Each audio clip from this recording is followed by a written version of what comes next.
repairs. We will be taking public comment right before that discussion. So if you have public comment related to that discussion, we'll be taking that right before we begin that discussion. For anyone else, or for anyone who can't wait for that discussion, we will do public comment right now. Reminder: there is a 3-minute limit on public comment, and the board of the APCHA board. It's not a discussion, so this is just public comment. So when you make your comments, the board is not a time for discussion or debate. So with that said, if there's anyone that would like to make public comment, please go ahead and let's see. Go ahead and take your. Why don't we do hands? If you can, if you go down to the reactions, you can raise your hand, and we'll start that way. So I see somebody with iPad that just has their actual hand up. If you want to go ahead and take yourself off mute, identify yourself, and please go ahead. You have 3 minutes. Can you hear me? Can you hear me? I think I'm off mute. Yes, I can hear you. Okay, real quick. I live in Smuggler Trailer Park, which I understand is not part of this discussion. It was Smuggler Run. It was supposed to be Smuggler Run. However, it's a similar discussion. One of the things that keeps people from being able to, actually the main thing that keeps people, especially in Smuggler, from being able to replace their quote unquote trailers is because the building department has made it economically impractical to do so. I would believe if the people in here, there's probably still 20 trailers left that need to be replaced, but at the current building code and the way the building department treats us like developers, it's hundreds of thousands of dollars to replace a trailer as opposed to something realistic like bringing in a single wide that could be done for under $100,000 and just do basic inspections. Smuggler Trailer Park had a PUD in '82, and the building department wants to drag us through the entire development process in order to build or quote unquote redevelop our properties with no account whatsoever to the cost and or the cost to the next person. And that's kind of the main point. There's 3 kinds of trailers in here. There's 3 kinds of buildings. There's the ones that have been developed into $1 million houses. There's the ones that exist that are livable single wides and double wides. And then there's the tear down category. And the reason there's a tear down category is because you can't afford to, us working stiffs that have been here 40 years can afford to go through as developers the city. And I would love to replace my trailer if it could be done in a cost-effective manner. And that should be true to the whole discussion. The building department is a major linchpin in being able to do this quote unquote upgrade / redevelopment. If there's consideration given to the working class people in here that are not developers, that would be wonderful if you would figure out a way to do that for everybody concerned. And that includes anybody that's working on their condo or whatever. There should be a category for the people that live here and have lived here a long time that don't have to come in as a newbie and pay all those gigantic fees for everything under the sun. And that's about all I got, but that's something you should keep in the back of your heads through all these discussions is you have to work through the building department to get this to a reasonable cost for the people that are living in here. Thank you for your time. Can you repeat your name one more time, please? My name's Tim Anderson. Thank you, Tim. I live at 316 Oak Lane. Got it. Thanks, Tim. Thank you. Okay, and so just another reminder to everyone, this is our first Zoom meeting in a while. Let's try and use the hands just to make sure that we can make sure that we're not missing anybody. I can only see one screen at a time here. We've got quite a few people on the call. So with that, anyone else that has a public comment that's not related to seller standards capital repairs?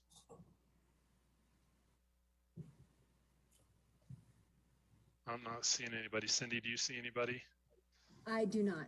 Okay. Oh, it looks like we have a hand from Gus Phyllis, who does live at Woody Creek. And I think Peg was trying to raise her hand too. Sorry, it is related to seller standards. Okay.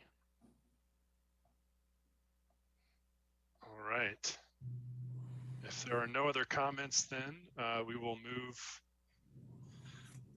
move into the executive director's comments and staff update. Hi, everyone. This is Matthew Gillen. I'm the executive director of APCHA. I just wanted a couple of things I just wanted to highlight for this meeting. The first one is we have started doing home inspections now. That was under discussion for a long time. But as of the first of the year, we've started doing home inspections during sales. Or should I say we've started doing it, the policy has started. We haven't actually done any yet, but we're ready to go as soon as we actually have the sale.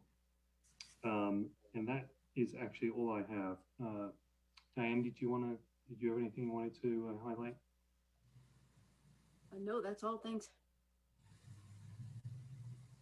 Okay, so that's it for us, Carson. Thank you. I just want to bring up a couple of sales that we have, because we do have quite a few sales that started this week. They came through before the inspection program started this year, so that's why inspections haven't been done on these. But we have a Burlingame Ranch 1, a 3-bedroom category 5. We have a 215 Free Silver studio category 4. We have a Hunter Creek 2-bedroom category 4, and we have a 158 Woody Creek that's also come on the market. That's classified as a 3-bedroom 1-bath. So if you are interested, that ad is on our website, and you can check if anybody's interested in that. And again, you can also go on our website and always sign up for notifications and any news flashes or whatever that come through on rentals and ownership units. Just a reminder. Thank you, Cindy. Okay, the next item on the agenda is the consent calendar, which are the minutes of December 8th, 2021 special meeting. Are there any additions or changes to those minutes? And if not, I would accept a motion to approve.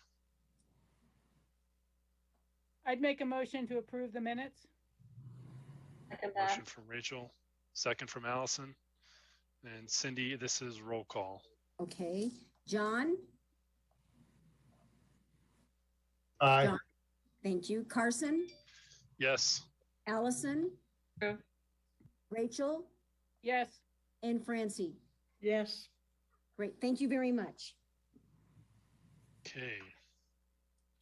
Moving right along into the discussion on regulation and policy priorities. So I think on this one, who's gonna just get to the Cindy and Bethany, are you gonna lead this one? Yes. Okay, and so I can start. Go ahead, and I'll just sort of for the board. I mean, this is kind of along the. We briefly touched on this on some of our in our last meeting, just about.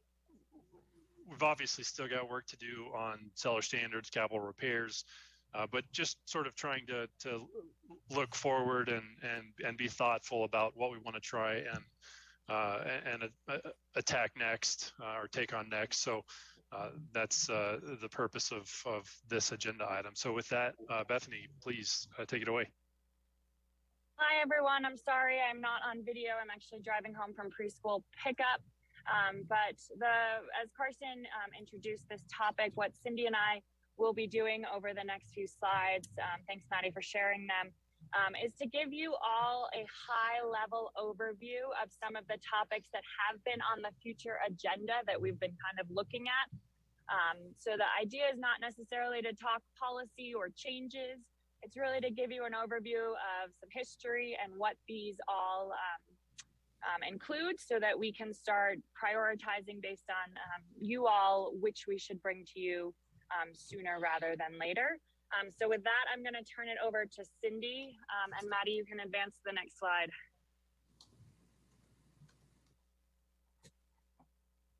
So one of the things that we want to bring forward is an affordability standard. We did bring that forward a few years ago, and we were coming forward with a 30% affordability or 30% of somebody's income for housing. We have to readdress all that. The county did look at it at that point in time, and that was acceptable to them, but we never had a chance to get to the city. So again, that is one of the things that we will be bringing forward to you, depending on what list or what priority you would like to see that in. We also want to review the fee schedule. Right now, some of the items that are on the fee schedule don't really cover the time that it takes for the housing staff to review applications, things like that.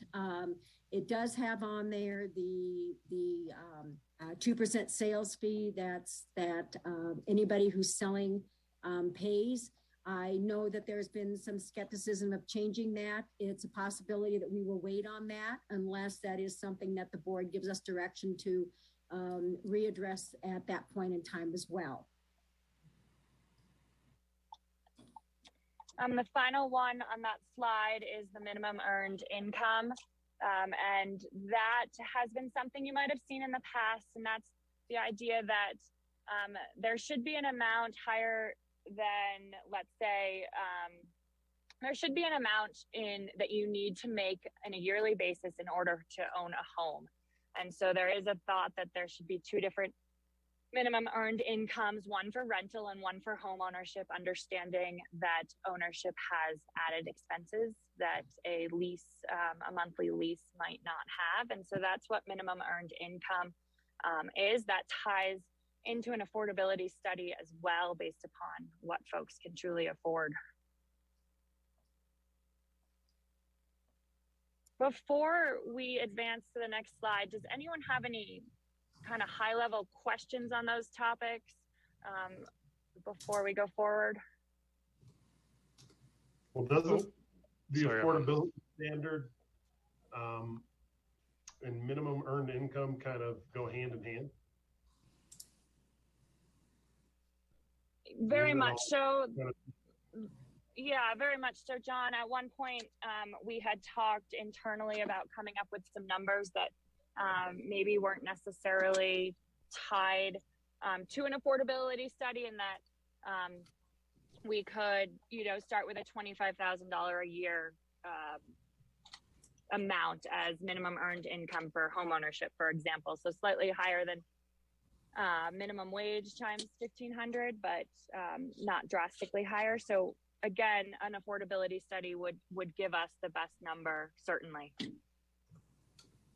Okay. And that all goes to the idea that somebody buys a unit that they can then maintain and take care of and turn it over to the next person based upon their ability to afford it, right? I mean, Rachel brings this up all the time. We sell $1 million unit to somebody for $250,000, but we expect them to be able to maintain that, and I'm using $1 million because it's a big number, but that $1 million unit in the way that then it turns over to somebody else in an acceptable state.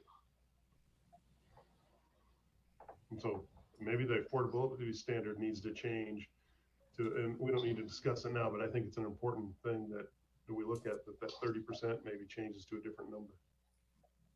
So you're suggesting we kind of bring them back kind of in tandem? Yeah. Okay. Thanks, John. I saw Skippy and then Rachel. Yeah, thanks. Can you define what specifically you mean by affordability standard? Because like John, I was kind of reading it the same as minimum earned income, and I want to understand what that actually means. The affordability standard has more, my understanding of that has more to do with what percentage of somebody's income should we be looking at that goes towards housing costs.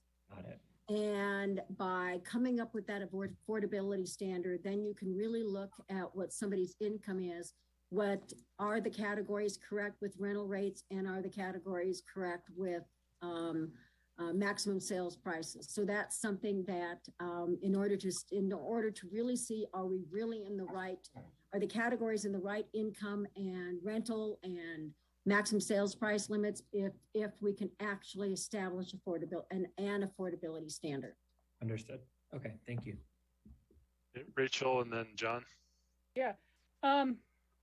Yeah, thank you for asking for reaction so we don't save them all to the end. But I really appreciate this topic, and I appreciate what John Ward had just said. You know, they are related.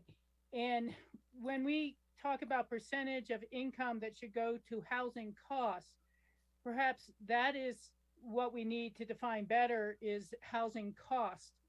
Because if the expectation is that you will essentially be investing somewhere around 2% a year of your purchase price in upkeep, that needs to be considered as part of the housing costs. And right now we're just looking at mortgage and taxes. You know, can they pay their mortgage? Can they pay their HOA? Can they pay their taxes? Does that fall within 30%? But we have an additional expectation on top of that. So I'd like to just footnote it. I don't know how it works in, but it is an expectation of ours related to that housing cost that's not really fully accounted for. And then the other thing is, and this I want to be really clear on, I don't know that we could reach an affordability standard or an earned income limit without really having an accurate area median income. And you've heard me raise this before, but when you determine an area median income, such as Washington, D.C., they look at where does the workforce come from. And so they look at the income in the all the counties that surround Washington, D.C. in the Beltway Circle to determine their income, because that's where the majority of the workforce comes from. We know that 60% or more of our workforce comes from outside of Pitkin County. But for area median income, we count the average of every retiree's income on Red Mountain, and it's not our workforce's income. And so I don't know how I could be part of setting either of those other two standards until we really get a real sense of what is area median income for the workers within our community, excluding the retirees who call this home.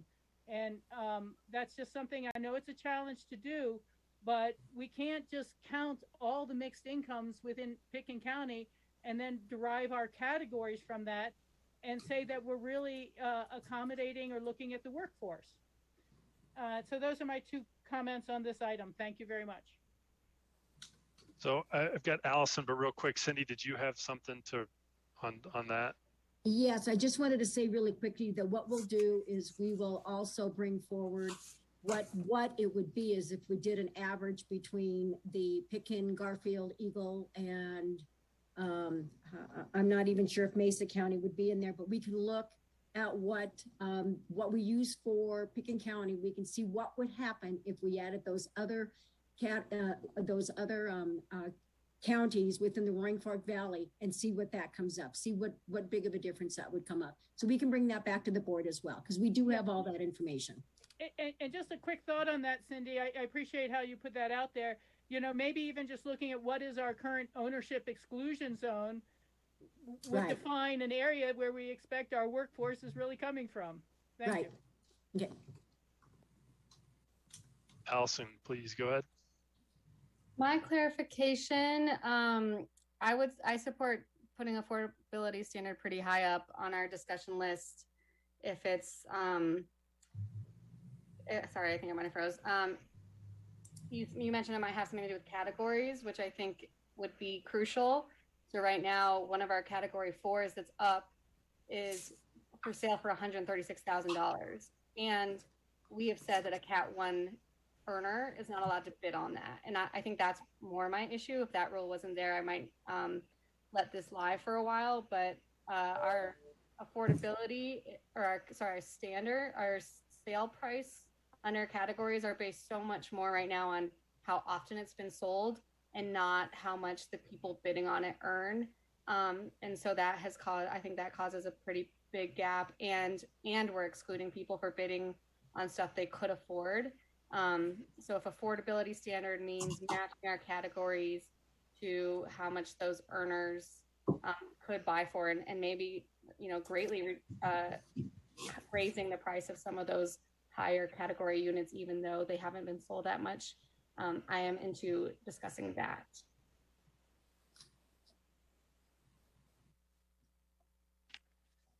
Thanks, Allison. Well, that unit begs the question that if APCHA should buy it and raise the price and right size the price. One of the things that we talked about is on some of a lot of these units that are lower priced like that are in these higher categories, they are in complexes that are older complexes, and that their HOA dues are fairly high. And so the cost of the unit may not be that high, but the upkeep is going to be a lot more. So that's one of the reasons why you might see a little bit of a discrepancy between like Hunter Creek units and Centennial units. And that's basically those two that you're going to see a little bit of a discrepancy in.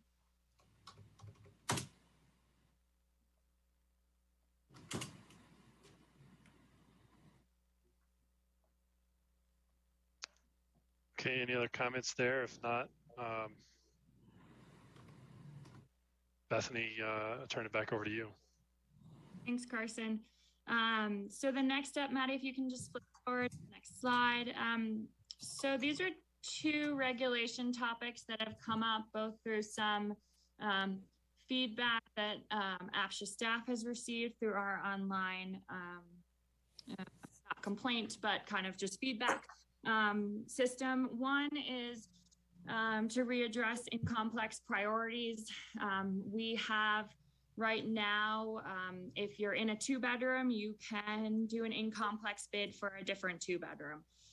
And one of the thoughts has been that you should not be allowed to go from same size unit to same size unit unless there's a very specific reason, like you're on a 2-floor, 2-bedroom, or a 2-floor, 2-bedroom unit, and you'd like to go to a single floor 2-bedroom unit due to ease of no stairs. And so we have the current regulations state that you can't go from one single family house to another single family house from an in-complex perspective. And so this would be taking it a little bit further to say you can't go from, you know, a townhome or a condo of the same size bedroom to another one of the same size bedroom.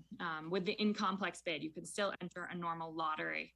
And then the second one, readdressing the 1 person per bedroom priority.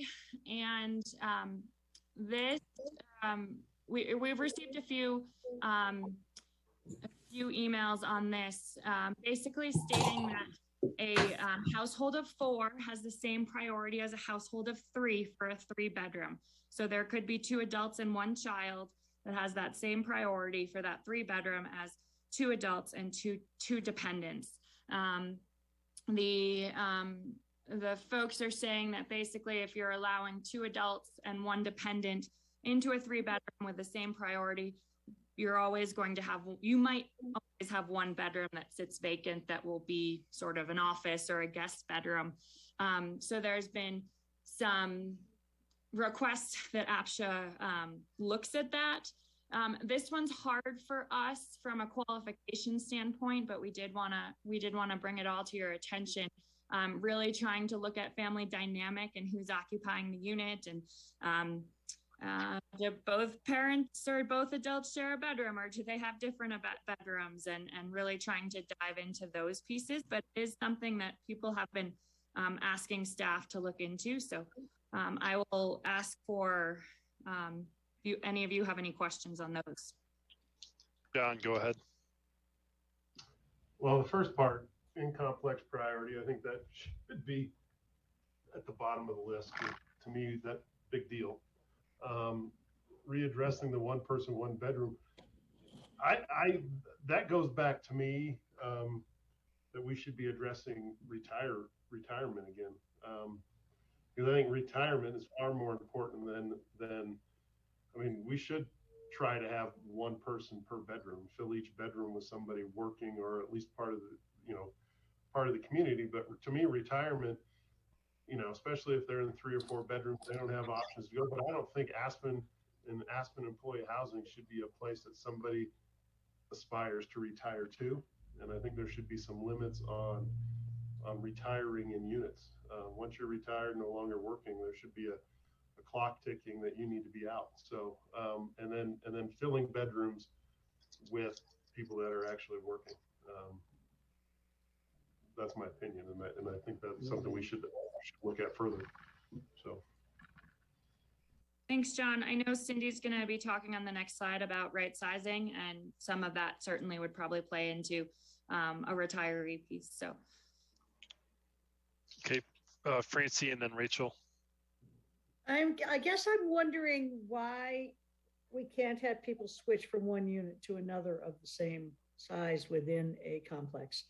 What's the reasoning for that? Cindy might be able to speak to it a bit more, but my understanding of the in-complex has been to allow for movement when there's been a change in the family. So moving to a larger unit, but staying in the same community where you know your neighbors and that piece. We saw it recently where someone was going from a unit that might have needed a little bit of work to a unit that was completely redone. If you would like to see the edited. So could someone mute themselves? So I think that, Francie, is one of the reasons. And Cindy, I don't know if I missed anything. No, that's really the reason and that doesn't do any good when you're all in a 1 bedroom, when like Annie Mitchell, they're all 1 bedrooms. So if you need a bigger unit, you have to move outside of that community. But it was really to address the growing family and to keep yourself within the same community with your neighbors and stuff. That to me is what my understanding is of what the policy was done. And the policy has been in place since I started in 1990. I see. Well, I was just thinking of somebody who's lived there for a long time and they just have like maybe a corner apartment that they really want because it has 2 different views. And why shouldn't they have first priority for that if they've been living there for a long time? And I don't know, just something like that. It just seems like I could see where if one has been improved and the one you're leaving hasn't, that could be a problem. But other than that, it seems a little bit arbitrary. Right. And so right now we're just trying to come up with just sort of a priority list. So Rachel, I'll kick it to you. John, I don't know if you've got a question or if that's an old hand after Rachel, but go ahead, Rachel. I argued against the priority before Francine many years ago, and the comment was, well, how many times does a person have to get lucky, to have gotten a home? But I would agree with what's going on with changing units to the same size. It always has been about readdressing occupancy. Either your family was growing or your family was shrinking, was the intent. But what we found also is that a lot of times people are just doing it to get a cheaper mortgage in a cheaper place. And so it's not that it is a better view or I always want the corner unit.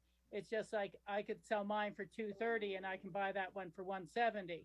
And what you're doing is you're cutting other people out of the market who haven't had that chance yet. So we'll discuss that further as things go along. And I just would like to remind everyone that neither of the taxes we've used to build affordable housing have the word workforce in them. We're about making a permanent and a sustainable community in Aspen, and not asking people to please get on a bus and go somewhere else when you can't work anymore. And maybe that will change as some of us die off. But I'm starting to look at it like Social Security. And it seems that half of the business community thinks they can retire on their Social Security alone. They think that APCHA alone should provide all the housing that the free market throughout the valley used to provide and isn't anymore. And neither the city's resources nor APCHA are going to replicate the free market workforce we used to have. no matter how many retirees we put on the bus. And that's just my opinion. Thanks, Rachel. And I think that is a good segue into our next slide.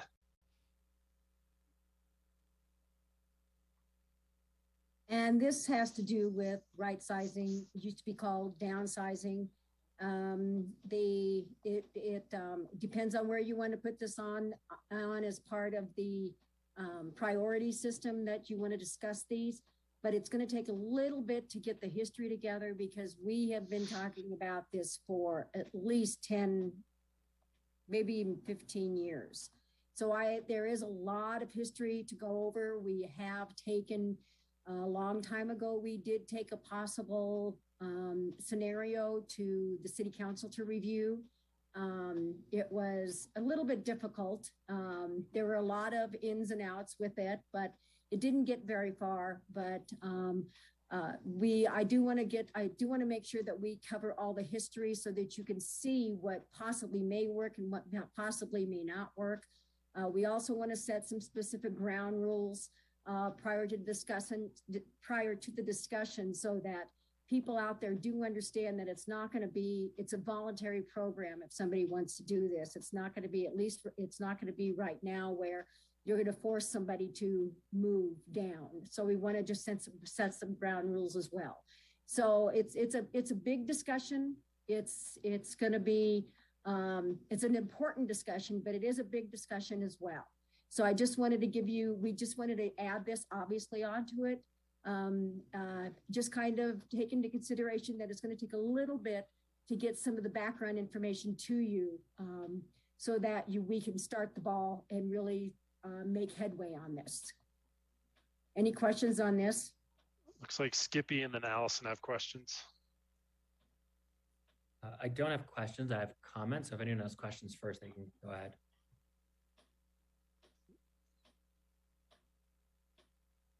Go ahead, Skippy. Okay, cool. Yeah, I appreciate this is a big topic, long deferred. I think Carson, you brought up that this should jump to the top of the pile after our buyer's guarantee seller standards, and I just completely agree. We've kind of talked about the housing program as like the house in and of itself as the metaphor, right? Where we've got this house that's been a 50-year asset, and the first thing we need to do is make sure the roof stops leaking, right? So that's shoring up the standards for sellers, the capital reserves. But then the next thing you got to do is get the most out of the existing design. And we now have the data. We know there are several hundred bedrooms that are currently being unused in the existing stock. We know that we have a retirement bubble coming. I'm with Rachel. This is community housing. Whether it was intended or not is irrelevant. That's what it is. And I think that's what it should be. This is a community, and our opportunity is to keep that.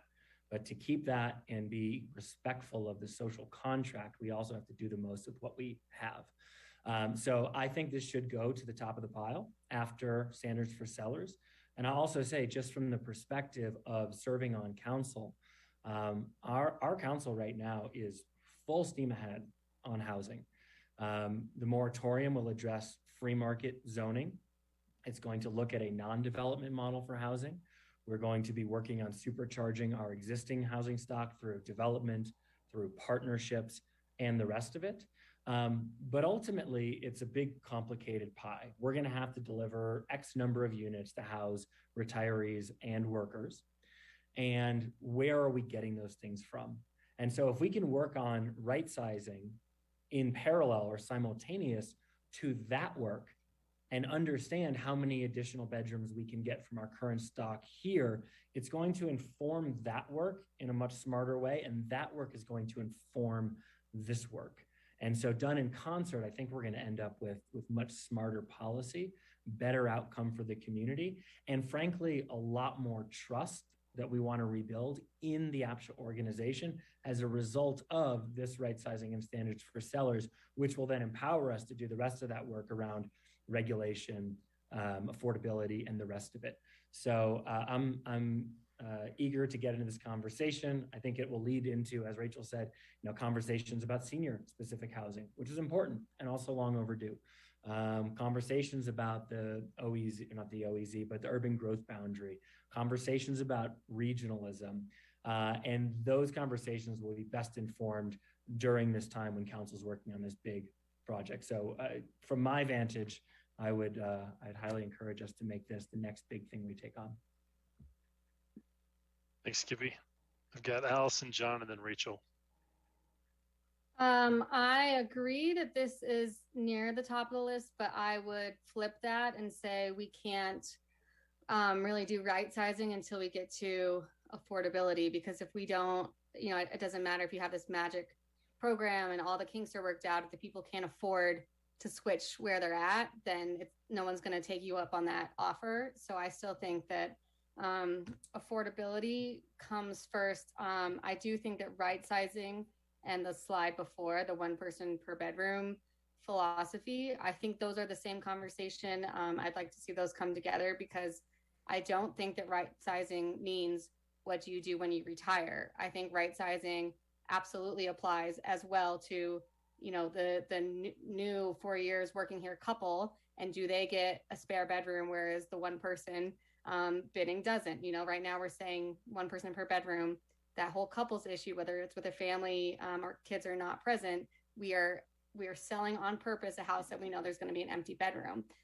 So I think that's all one discussion.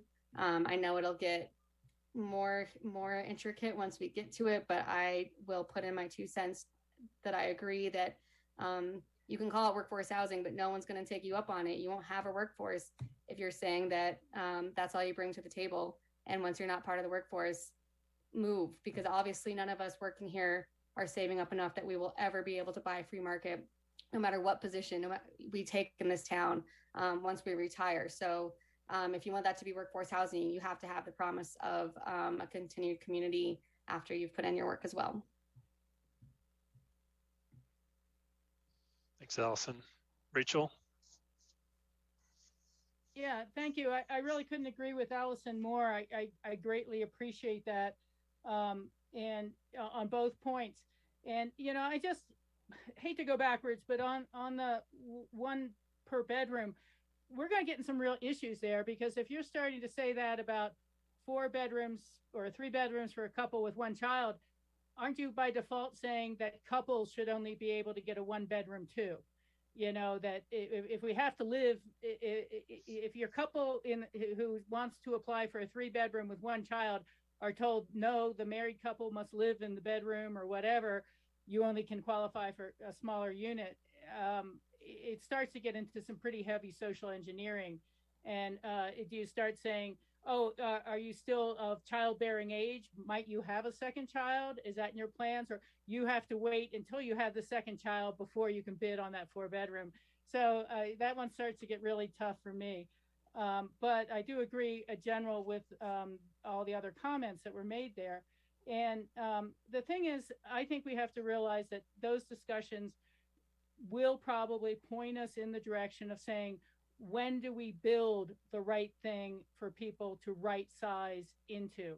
Whether it's couples who want to downsize from that 4 bedroom and they're still very young and active, or whether it's seniors who are retiring who only need a 1 bedroom.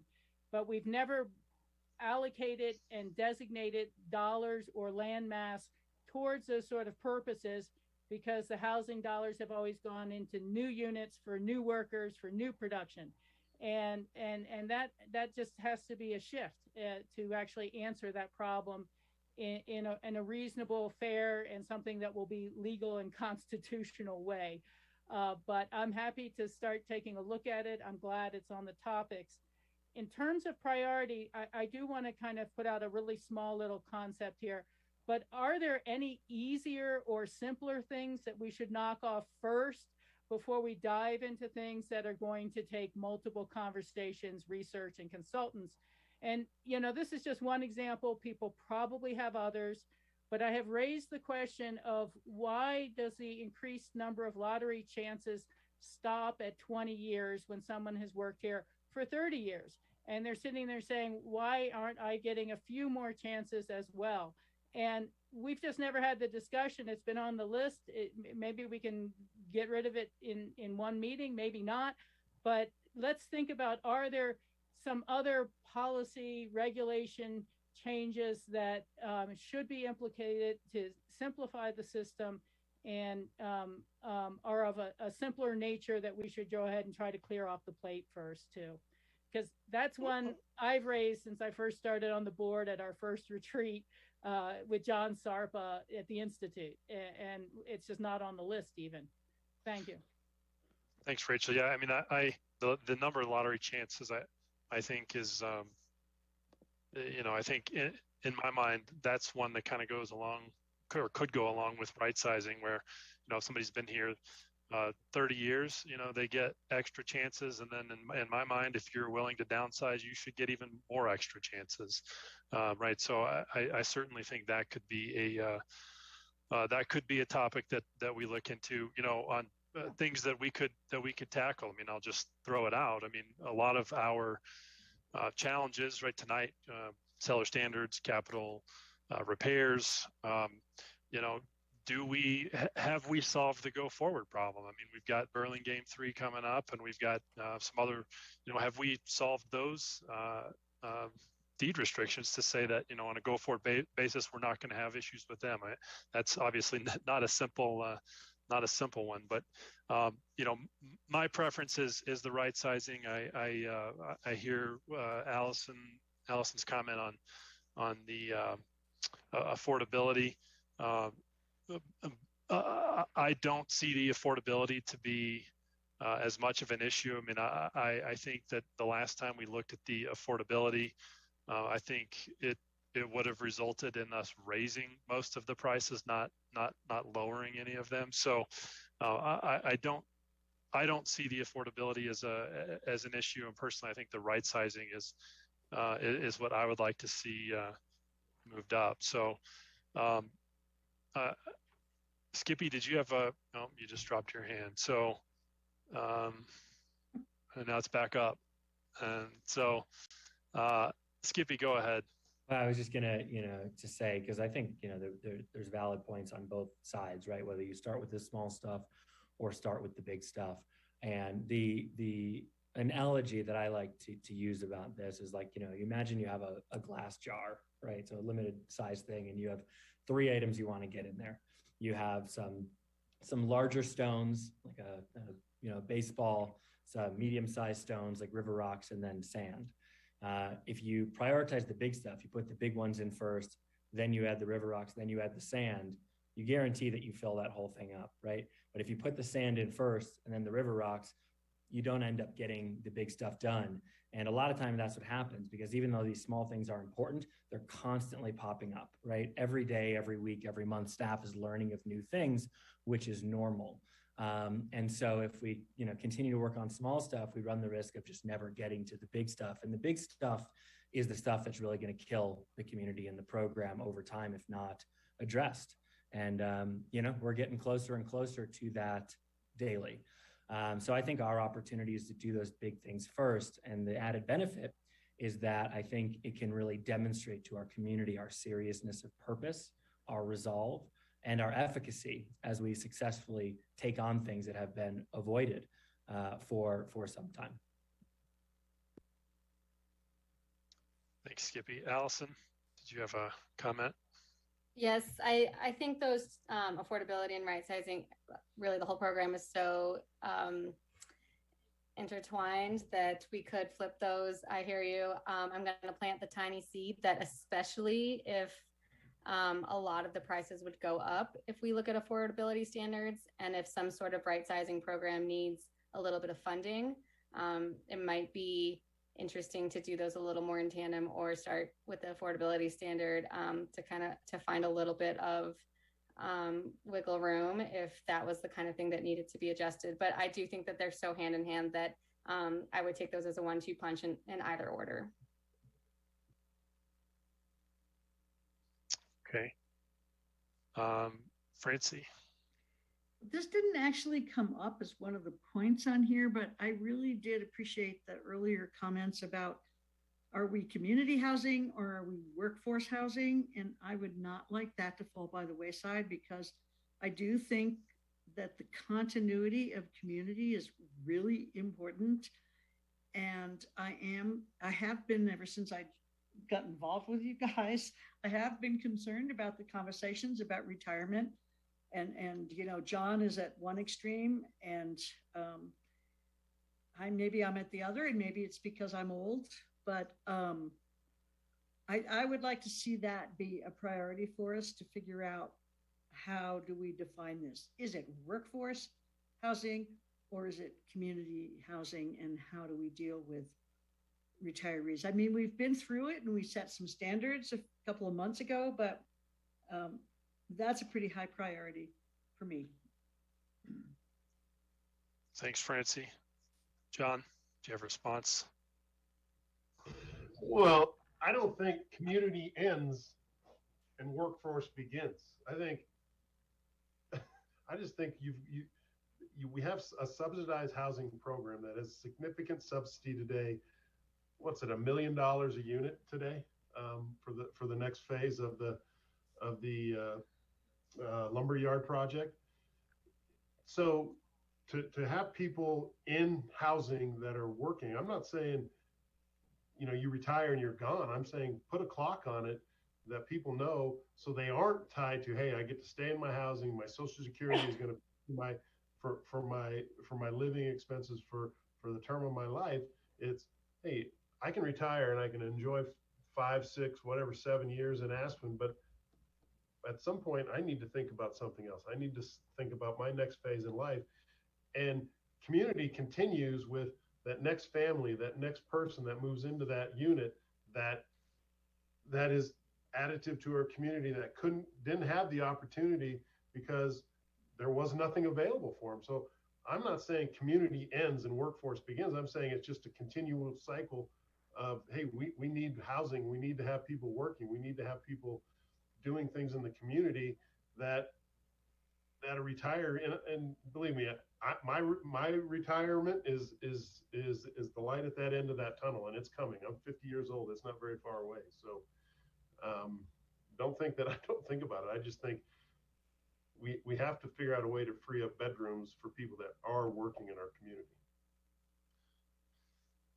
Agreed, and I think that's the balance that we're trying to strike.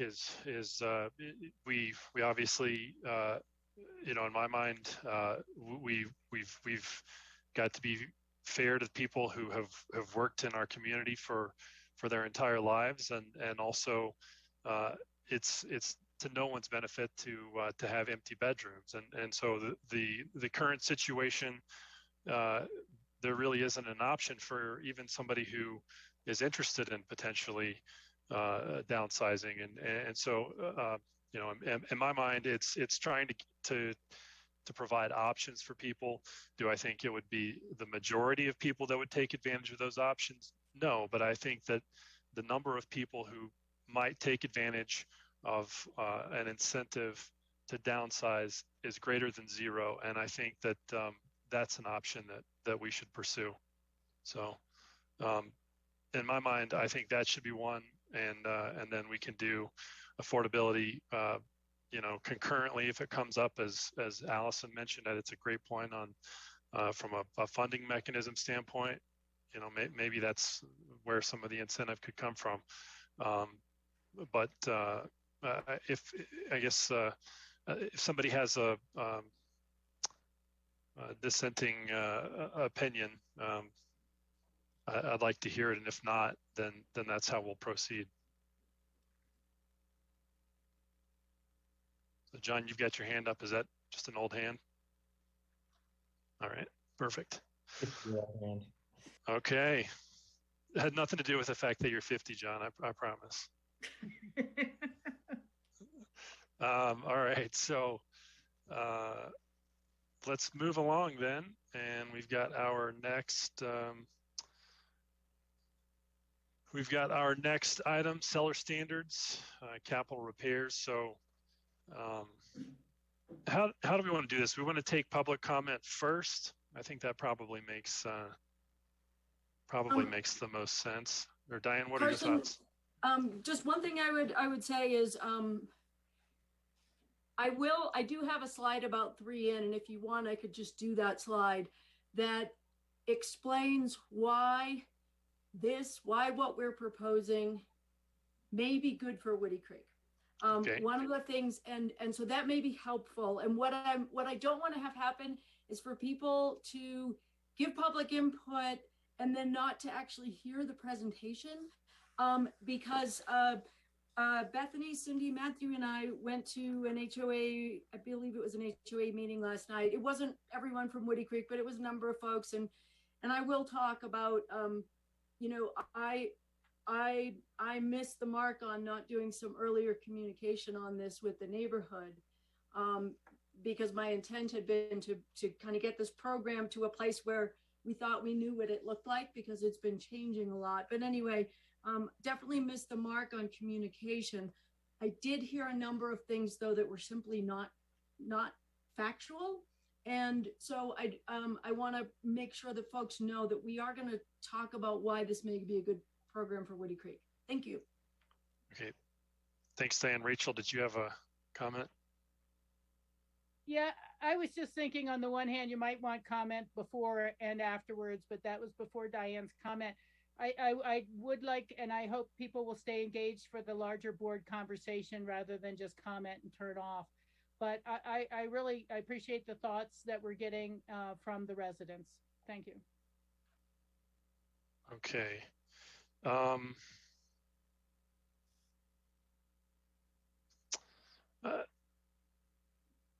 Carson, it's fine to take feedback ahead of time, right? Folks have been waiting a while. Yeah. I want to be respectful, so thank you. So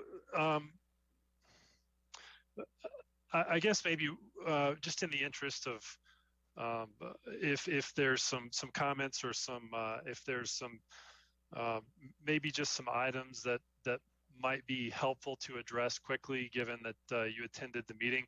Let's maybe run through those. I think you said it was the third slide. Let's maybe run through those real quick, and then we'll open it up for comment in case that that doesn't address anything, and then we can have a discussion from there. Great. I can share just this one slide, and then I'll hand it back to you. So, what are you seeing? Why this might be good for Woody Creek? Yes. And in hindsight, I should have created this a while ago. It's awesome that we have 2 daily newspapers in town, and I should be more aware of that. And it is disturbing if you're a resident to see your neighborhood show up in the newspaper and you don't know anything about it. So that's on me.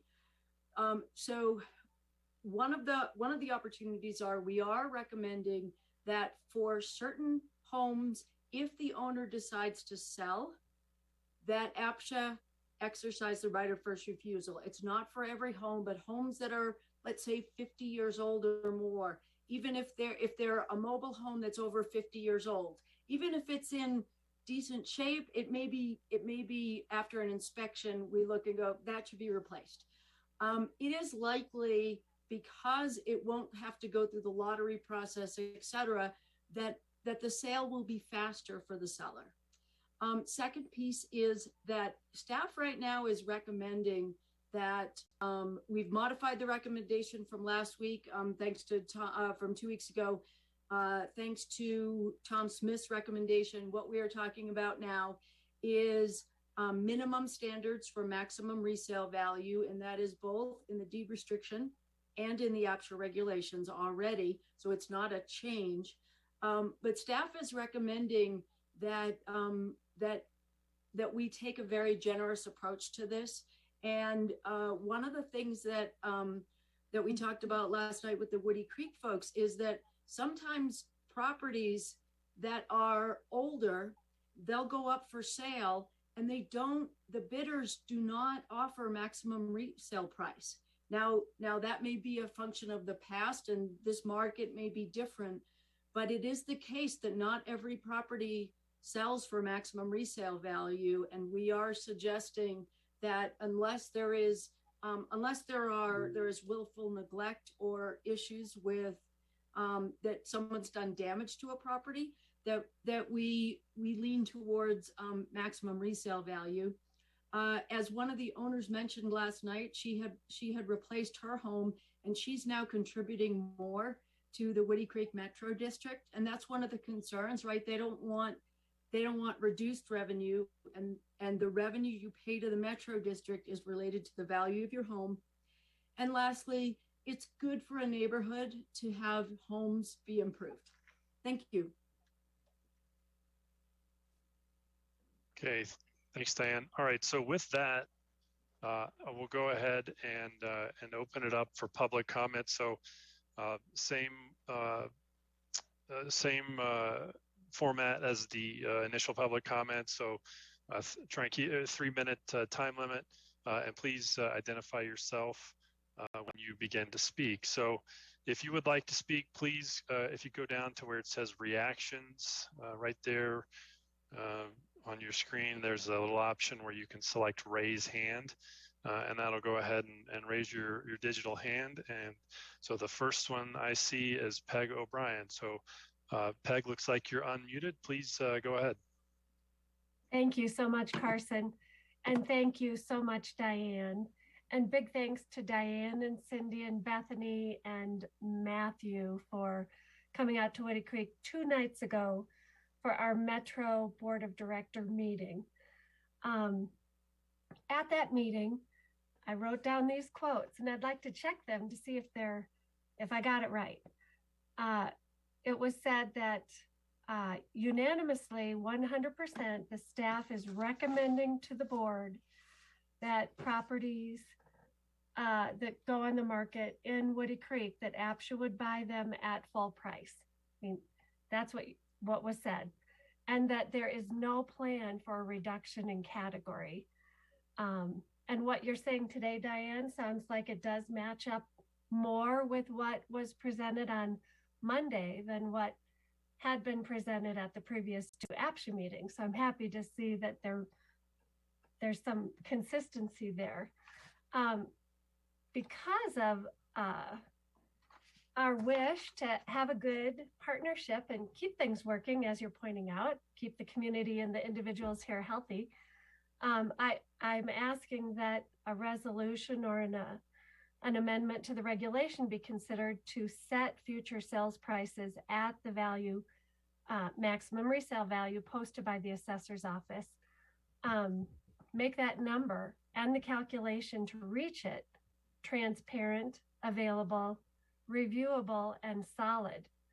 I actually think that will take care of a lot of things, as well as health here individually and community-wide. I think that may empower the residents and give them a chance to move forward, which might actually mean moving. If they understood what they had, if they could make a life plan, as was being referred to earlier, and know where they were going. Up until now, I just did a review this morning of the 30 sales from, let me find that, from 2008 to 2021. And although it is not perfect, these are the best numbers I can find. I compared the sales price on the sales report from the APCHA website to the previous, the most current actual value I could get a hold of, which would be what was posted on the assessor page the previous year. And while it was said by APCHA staff on Monday at our Metro meeting that maximum sales price is always the asking price, what I see in the numbers are that those with nicer houses and the wherewithal and legal support here in Woody Creek, I'm only talking about Woody Creek and their sales, did gain from 5 to 186%. Of course, there may be capital improvements I cannot know about, but I know where the house values sit here after having set up helping set up our tax district. APCHA and the banks, as you all know by the regulations, if they wind up with a home due to eviction or foreclosure, they are always guaranteed 100%. But if you are a Woody Creeker who dies, your survivors stand to lose 20 to 42% of that equity. Across the board, it was an average of 28%. If you're a single mother trying to navigate the sale, you stand to lose 3 to 33%. So this is why when the pilot project was brought up in November, that raised a bunch of red flags for me, because the most vulnerable and their modest nest egg, and they've been trying to live the most humbly here. And we've taken measures with the help of the county to grade the burden of the infrastructure and all the work here, so the modest lifestyles, so those people could stay here. And we so far have been successful. This is why I'm seeking, and this is why I had 6 phone calls yesterday morning, the day after the meeting, of people so anxious because what they saw at the meeting didn't match what they had seen on GrassRoots or what their previous experience had been with APCHA. And I, with you, would love to work toward more health, more strength, more trusting relationship. Now switching to the pilot project as... Well, and Peg, so we do have on our public comment, we do have a 3-minute time limit, and we're well over that. So I don't know if you just want to wrap up, if you've got just a few more comments you want to wrap up, just have to be mindful of I appreciate it. I appreciate it. Time is valuable.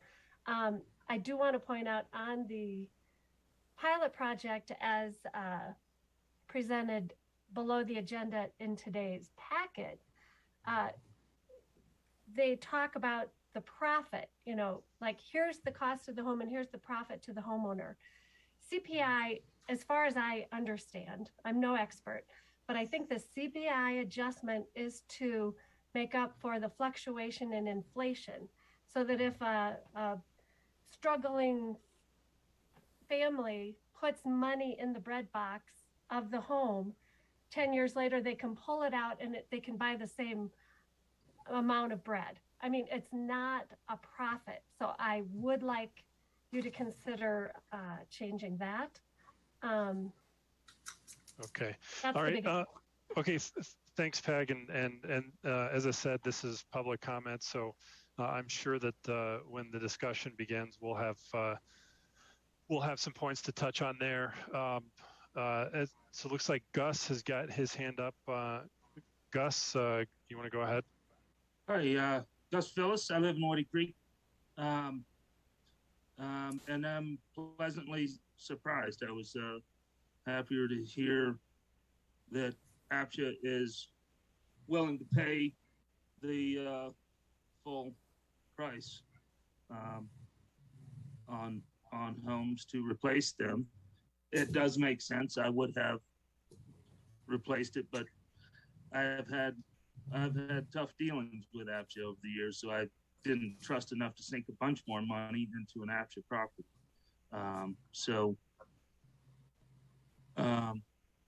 At face value, looking through there, if APCHA is willing to exercise first right of refusal, would be at the full maximum resale price, which, as Peg touched on, that the appreciation or profit is not appreciation or profit. It is same buying power. So if I spent the money to buy my house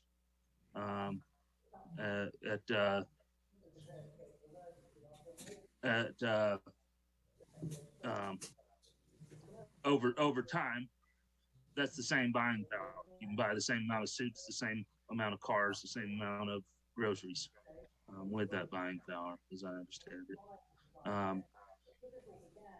And I am skeptical because it does feel like over the years it's, oh, here's this agreement, and then here's another email today saying, oh, that agreement is null and void. We're going to treat you like this in the future. As long and APCHA is willing to take on the risk and reward of buying out older trailers here and replacing them with new modulars or whatever they wish, as long as the vested owners get what they got into it is a fair deal. Otherwise, another option would be dropping the we have not been subsidized an iota yet. So there is a good argument for us going free market. Thank you, Gus. Thanks. Tom, did you want to, I see you've got your hand up. Did you want to jump in now, or did you want to wait till after public comment? Well, just a couple of quick things. One, the reference to assessor's valuations is completely misplaced. It doesn't have anything to do with how APCHA sets prices. And because that's controlled by the deed restriction. And the deed restriction, and I don't know if Diane wanted to comment on this now or later, and I wasn't at any of these meetings, but the policy that we have in the packet, it doesn't say that in every case APCHA is going to be paying maximum sale price. And if that's, and if there's any misunderstanding about that one way or another, I think we should try to clear it up. All right. I will be commenting on that. Okay. And I believe I was clear with Woody Creek folks that the staff recommendation was if it met the minimum standards to pay maximum resale value, but if there was willful damage or if there was right. A significant damage to the property, that would not be the case. Thank you. Okay, so that's a very important qualification. Minimum standards have to be met, and right. It should no owner should assume that they meet minimum standards unless and until that's been determined by a negotiation or whatever. Right. Okay. Is there anyone else with public comment on this topic? Let's see. 30 seconds. All right. I'm not seeing anybody else. Peg, typically we don't allow don't allow public comment more than once. I mean, it's really not, like I said, a discussion. But if you've got something very brief, please go ahead. Thank you. And I do appreciate the ability to talk now, since we weren't invited to the table to create this plan. So I appreciate that. At the meeting on Monday, it was said only in the very rare instance of willful neglect, and they described that is so rare. Otherwise, it's 100%. That is what was said at the meeting. It was nothing like what is in the pilot project and all the details. And the other side of that is I don't understand why the most struggling low wage earner neighbors of ours would be nailed for an inspection and whatever it finds at a sale when APCHA is about to replace their home. That seems to be placing the burden of affordable buy-in for the next owner on the wrong shoulders. All right. Thanks, Peg. Okay. Tom, did you have anything there? I see your hand is up. No, okay. I'm sorry. I take that down. My mistake. Okay. All right. So any other comments on this? If not, we'll close public comment and bring this back to staff for the presentation. All right. So I am not seeing any other comments or other hands. So Diane, do you want to go ahead and did you have a presentation? You want to go ahead and take this? Yes, and it's shorter, just like the new report. And again, thanks to Tom for the clarification on maximum resale value at the last meeting. So one of the things we haven't talked through, we didn't talk through the other night, and really it was about a 30-minute discussion with the folks at the Woody Creek Metro District. So I want to be clear about that. We haven't had significant public discussion with these folks. But at this point, what we're talking about and up to this point, so in November, December, and now, they've always been staff recommendations. This is what staff's recommending we do. We've had 3 meetings where we've been talking about Woody Creek. Now it has been over 3 months because of the abbreviated holiday schedule. But a staff recommendation is not a binding board decision. So I just wanted to start with that to be clear. May I share my screen? Please. Share, okay. Great, so first and foremost, I mentioned I would start with this. You know, it was really helpful to hear folks the other night. And as I mentioned, you know, I missed it on the, you know, this is, my intention was, while it was well intended, it did not work as intended. The intention was, we want to know, we don't want to bring the neighborhood a half-baked cake. We want to say, hey, this is the cake we're proposing. And as you know, this has gone through many iterations between November and now. That being said, it's no excuse for not talking to the neighborhood. So with that, we've gone through this slide. And again, while initially we were talking about maybe doing Smuggler Run and Woody Creek, and actually a correction in the newspaper, because I had, I've got Smuggler Park at one point in the report, and I fixed that in the report, so the next version won't show that. It should have read Smuggler Run. I wanted to make sure I cleaned that up. But that being said, we focused this down to be a smaller pilot project and something that hopefully we can all get our hands around. And you've seen the slide before.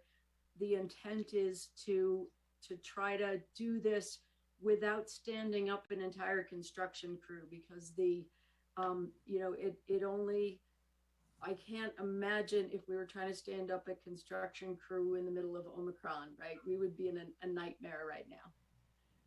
You've seen this flow chart before. The one that's changed is sales price determined based on minimum standards for maximum sales price. This is in the regulations and it's in the deed restrictions. And so that's the piece we changed. And you'll remember in the prior reports, we were proposing a potential model of good, decent, bad. That's off the table now based on the discussion at the last meeting. And so this is a revised version of the proposal. What I find particularly interesting about this version of the proposal is, because APCHA has always had a right of first refusal, and because these elements that determine price, the standards for maximum sales price, exist in the regulations and in the deed restrictions, you don't need any new tools. You don't need to pass any new regulations. You don't need to do anything differently. The only thing the board would need to do for direction is, first and foremost, tell us that we think this is close to what we think may work. Go talk to the neighborhood. That would be first and foremost. And then the second piece would be to implement it. We likely have, Cindy, Cindy, when's the closing for Forge Road? 53 Forge Road? It's Friday.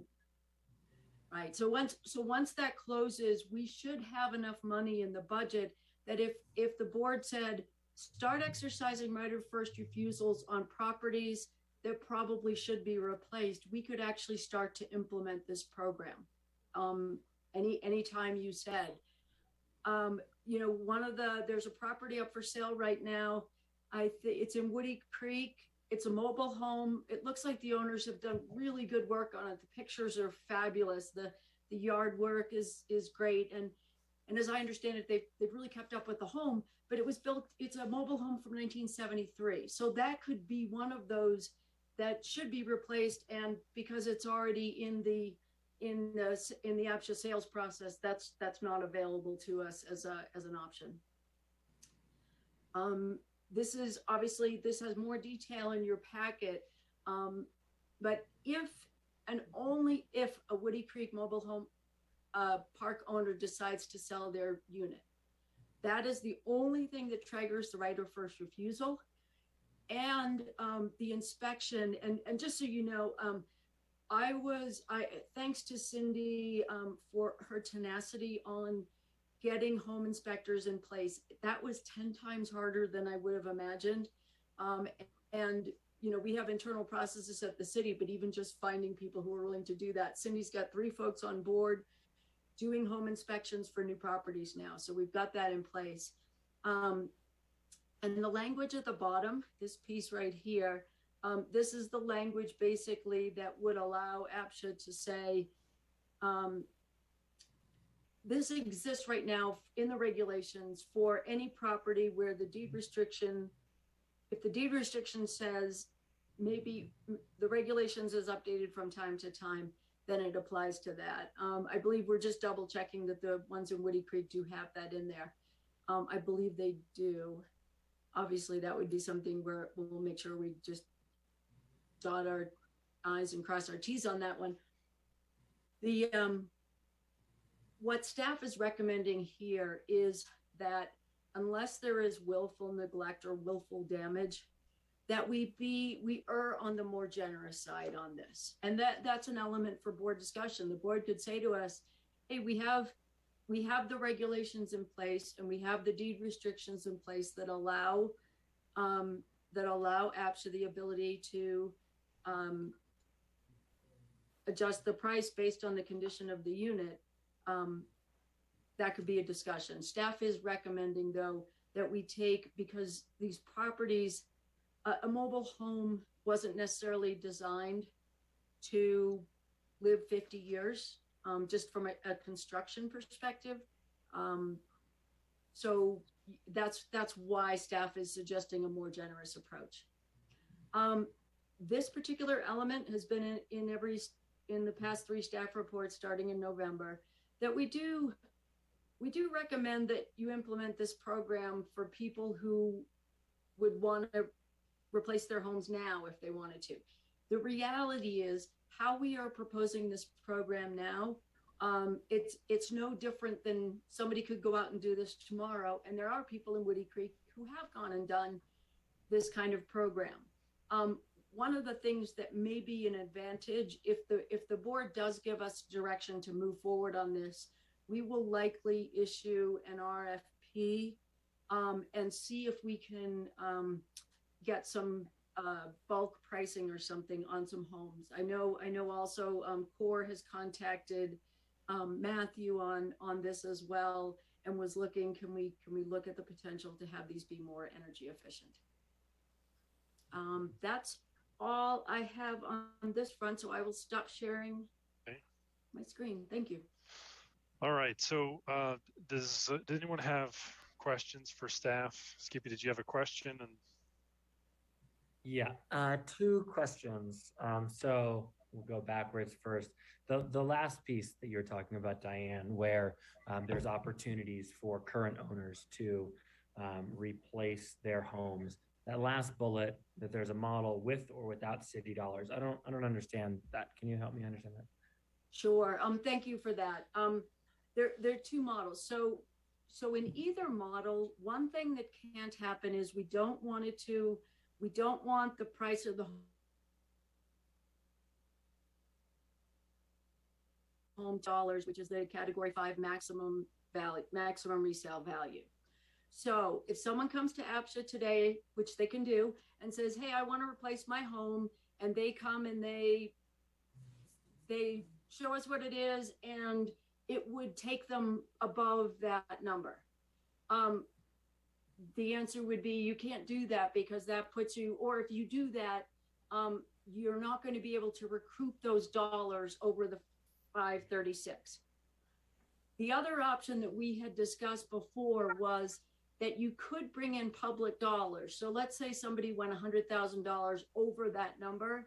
You could use basically public dollars to buy down that to the max category value, which is what we are recommending on the on when APCHA exercises a right of first refusal. I will say though, most of the properties, and there's a in that table that exists at the end of the report, most of the properties we are looking at would not be past that would not kick it past that category at what we're just at the price point we're talking about. There's only one that is like 200,000 would be $200,000 over, and the other would be $139,000 over. All of the rest of them are under 50, would only exceed it by $50,000, so we could handle that. Thank you. We know the number of the replacement cost because we're selecting the unit. Yes. Okay. So I understand the city buying down the difference piece, but what's the model where they get to a yes where we don't use public funds? That would be if they wanted to exceed that number, they would have to eat the amount of money that is over that category. It wouldn't be reimbursable. Not really a model, but it could happen. Okay, got it. And I think it. Actually, I don't know that it's happened. Right. Okay, that makes sense. Other question I had is just sort of around the, I don't know how you characterized it, but benefit of the doubt on upkeep. And so I guess what I'm trying to better understand what that means. Certainly, I don't think we as an organization or as a community have an interest in walking around every mobile home and saying, ooh, for every hole in a wall from a painting, that's going to be $100 to speckle. And we're going to need to pay 10 grand on that carpet, right? Like the intent is not to run up the bill.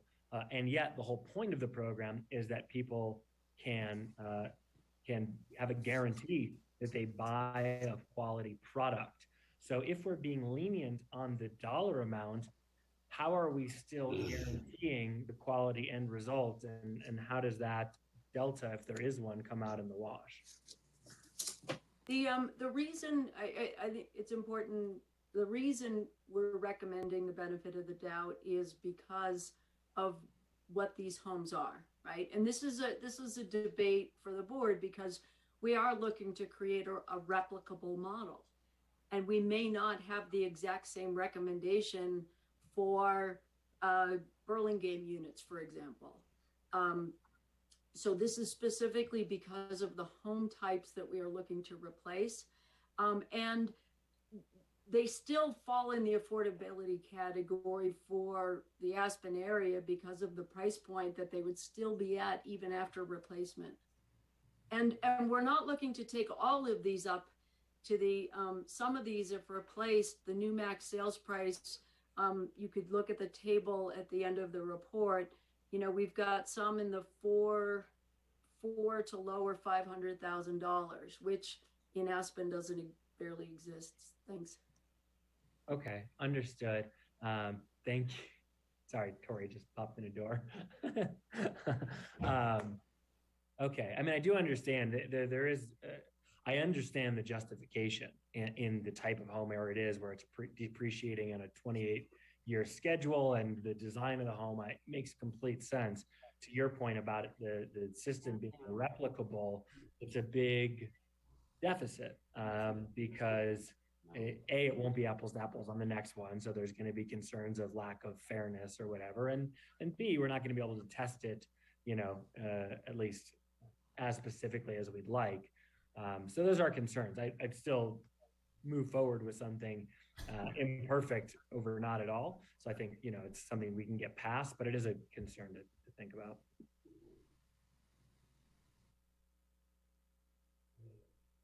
Thanks, Skippy. Rachel, do you have questions for staff? Yeah, and given this is a broader conversation, I think it's okay to answer the questions later, as we're not voting on anything tonight. But I really would like a better or more concise definition of willful neglect.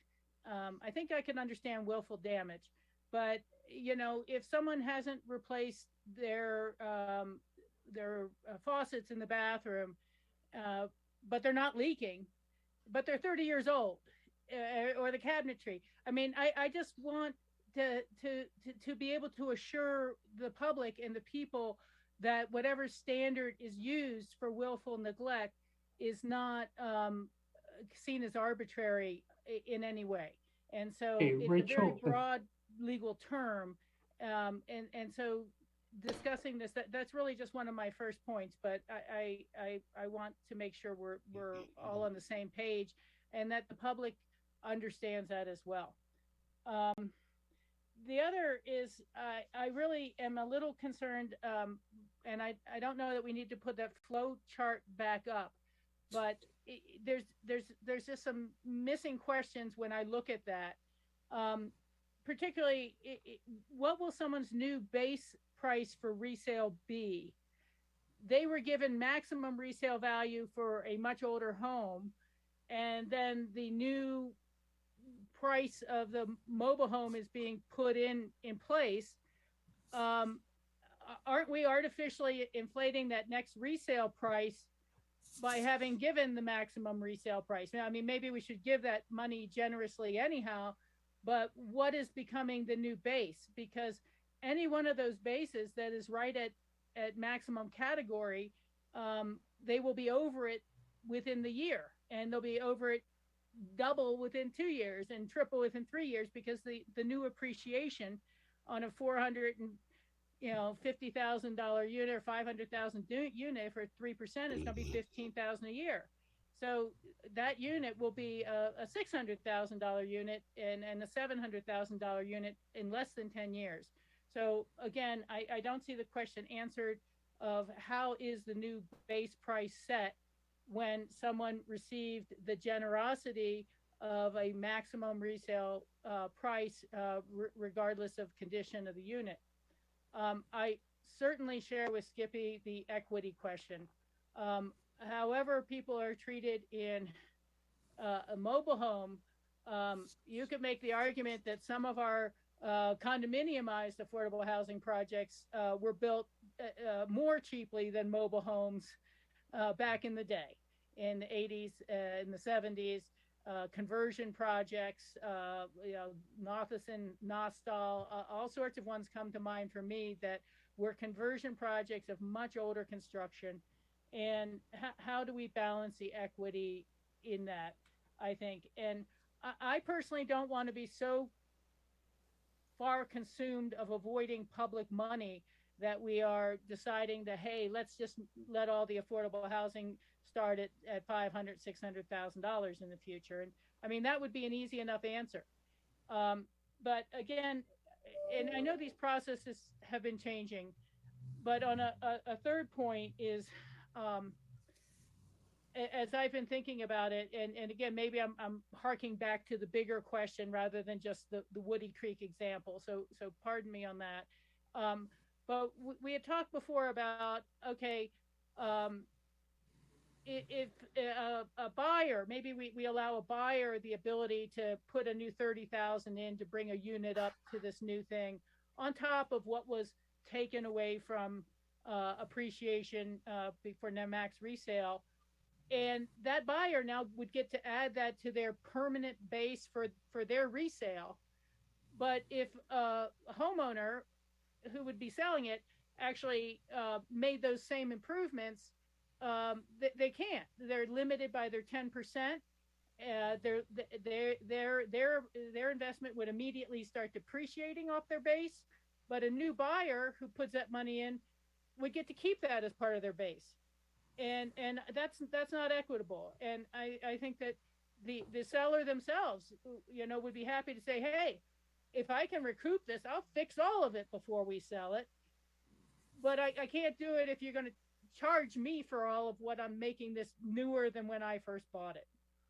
And I'll just do one last thing here. I don't think in this process, and maybe it's the deed restriction, as Carson was referring to, where we haven't fixed what happens when we get this brand new great modular home. There's some new buyers who bought it, they're happy with it, they live there for 6 years, and then they sell it. And then inspection happens, and you know what? The carpet's still good, and the stove is still good, and the fixtures are still good. So there's no escrow or no depreciation taken for those things.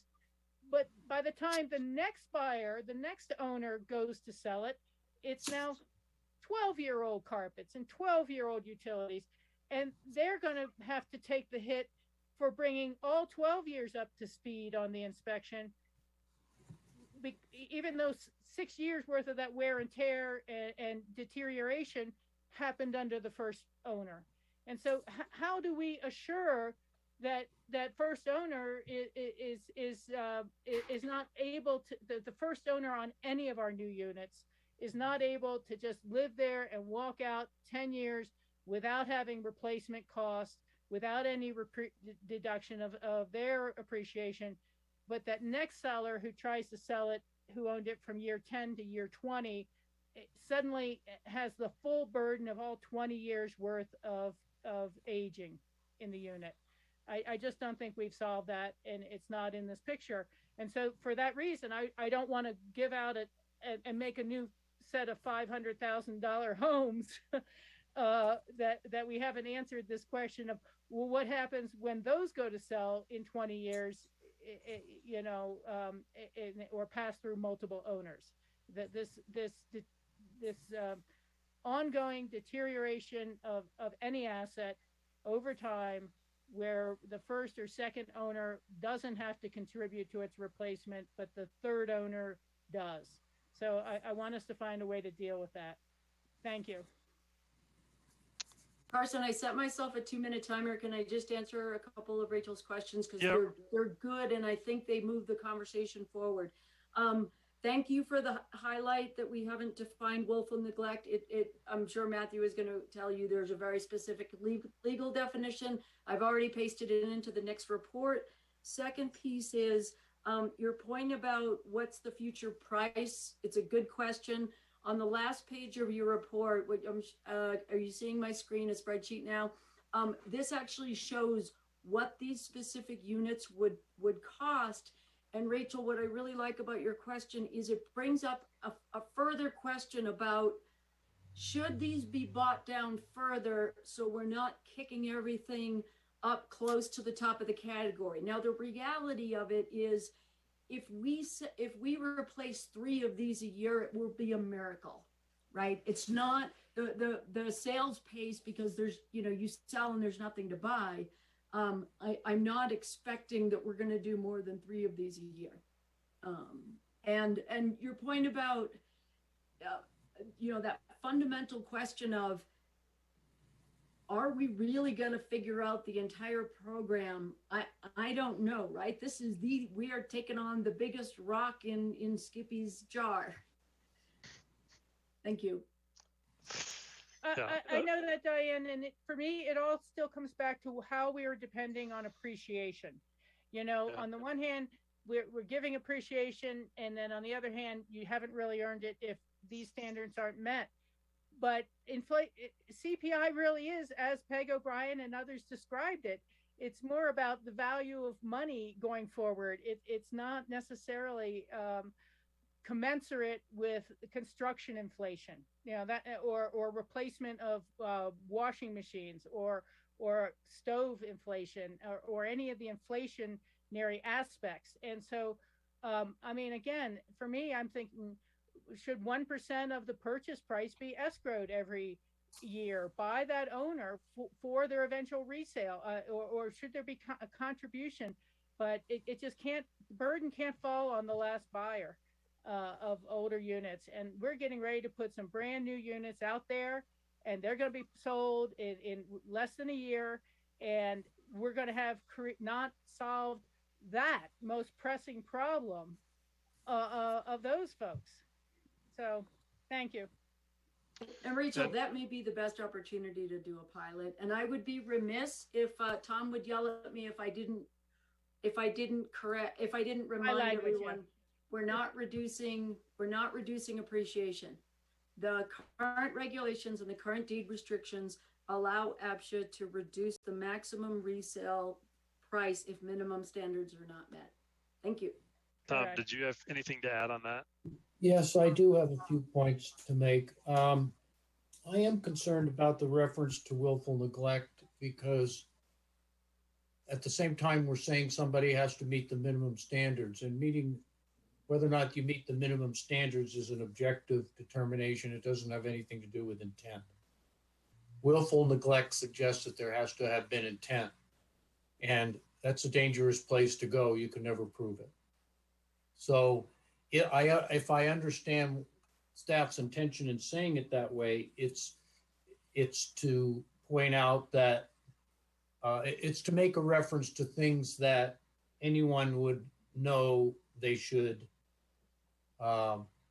be responsible to fix. If there's a busted window, and you don't fix it, I think it's easy to say that's willful neglect, but characterizing it that way rather than referring to the minimum standards, I think can be problematic. So we've got to work out that where we draw the line there between the minimum standards and whatever other criteria there are. As far as Rachel's comments on the equity between the buyer and the seller, and saying that the seller pays the 30 grand to fix the unit, they get it back, and the buyer, if they were to have done that, wouldn't. I don't think that's true. The buyer, if the buyer wants maximum sale price, they should do it. Okay?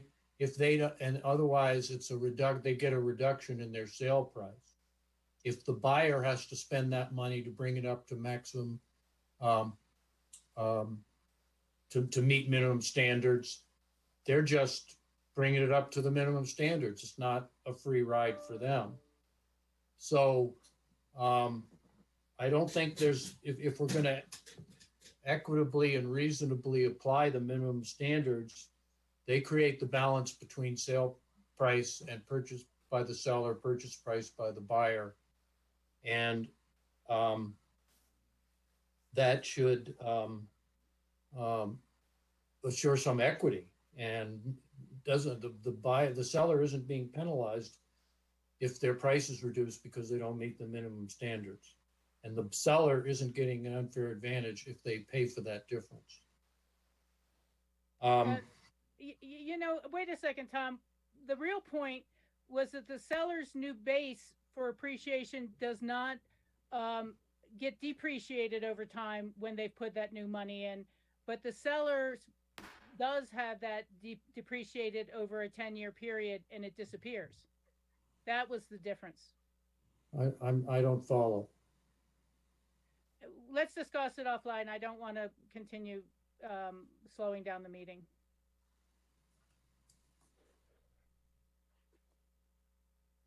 That's it. Thanks, Tom. I think just to build on Rachel's example of the faucet, of the 30-year-old faucet, I mean, in my mind, the intention is not to penalize anyone for not replacing a 30-year-old faucet just because it's 30 years old. But if you have a 30-year-old faucet and it's slowly leaking and you just allow it to leak and it creates mold in your house, that's significantly different than just having an old faucet. That's right. Okay, so anything, I guess, Diane, what are you looking for from the board? Or Matthew, did you have any comments? No. I think at this point, the primary question is, do you as a board want to continue down this path? And would your intention be to move forward with this program? Obviously, we would want to take a couple of you with us, sit down right now, probably virtually, with folks, organize a few meetings with people who live in the Woody Creek HOA to be able to walk through this. They haven't had the benefit of all of this detail, and be able to answer questions, explain how it would work, and pending the outcome and us coming back to you and talking about that feedback. If that feedback was, yes, we understand it, we generally think it's a decent idea, would you want to move forward with it? The alternative would be to Jake break this version and go back and look at, is there a version of the overall program we can relook at, which we can always explore. Thank you. Okay, so Francie, what are your thoughts on that. I might be remembering incorrectly, but I thought we had given the go-ahead at was it the last meeting to work further on this? And so what are you asking beyond that, Diane? I think so the piece we needed to work on was, I had incorrectly stated that we were looking at a reduction in appreciation. That is not the case. What we're looking at is that people have to meet minimum standards for maximum resale value, and staff has made a recommendation on that front. So that would be another piece to provide feedback on. So the piece is, the question for the board is really, do you want to go down the path of this pilot project? I don't think you gave us the go-ahead at the last one. And if so, our next step would be to set up some meetings with the folks in Woody Creek. And I'd really like a couple of board members to join us if possible. Okay, well, if that's different than what we agreed last year, I see you've made a few changes, then for the county, I would say yes. Thanks, Francie. Skippy? Yeah, agreed. I'm a strong yes to move forward, and I'm happy to volunteer my time with members of the community. Great. Yeah, I mean, I'm in agreement as well. I think this is a good program, but also at the same time, you know, I think we do need to reach out to the residents of Woody Creek, make sure that we've addressed any concerns that they do have, and you know, I think this is a win, and that it's certainly something we should pursue. Rachel, I see your hand. Thank you, Carson. Yeah, I agree that I think we should continue to pursue this. I'm not sure it's something that all the questions have been answered yet, and more of that will come out when there is a meeting with the residents and some understanding of those feelings. But the most important thing for me is to see this framed in a little more of an understandable way. The type of spreadsheets we look at in our packet don't really speak well to me, and I have a feeling they're not going to speak well to the residents, you know, in this discussion. And again, more clarity about some of the terminology, but how and the why you see this proceeding. And you know, you did a pretty good job as you were presenting it there, Diane, earlier, to say, hey, this is the null case. This is what happens if we don't find solutions for some of the real derelict homes that are being sold. And we don't want this to be what happens, but the null case is that those homes will be inspected and there will be a reduction in maximum resale value based on the livability standards. And I particularly am very concerned about that because I've said it before, a lot of people living in Woody Creek moved there when it was a space rent situation and spent years paying space rent that didn't build any equity. And we're hanging on to whatever they could to be able to work into this community. And I think it's really gets pretty hard. They're typical of a lot of us out there, but they're perhaps a little more clear cut because it's a mobile home park. And I just think that we need to be very thoughtful about the ongoing equities. You know, it's one thing to say, oh, I got 2% a year appreciation while I'm paying 8% interest. You know, it's not as if it's really balancing out on the spreadsheet for a lot of families. And when construction costs have gone up so very much that you just hesitate to even think about trying to repair something in your house that's major, you know, not the minor things. That's part of why the HOAs have avoided it for so long. And they're just running into those issues. But I think we need to proceed. I think we need to really look at that flow chart and fill in the details around those components.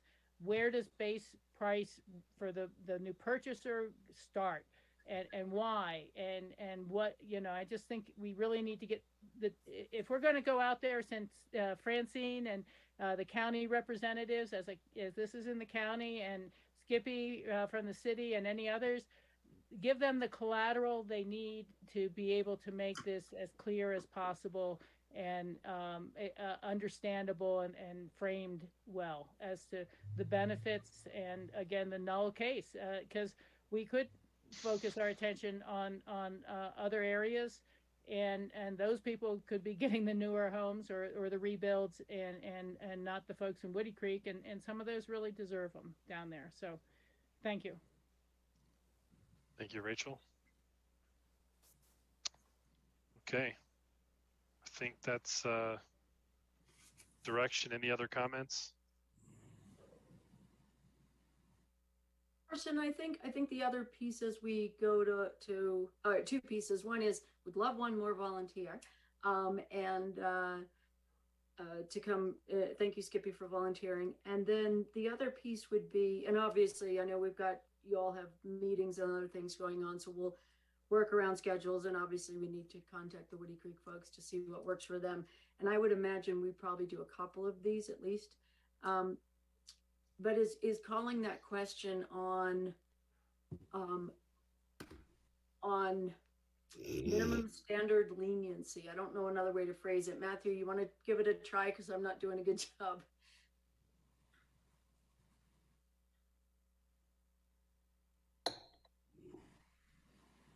So sorry, I guess the question for the board is, are you okay if we give grace on this?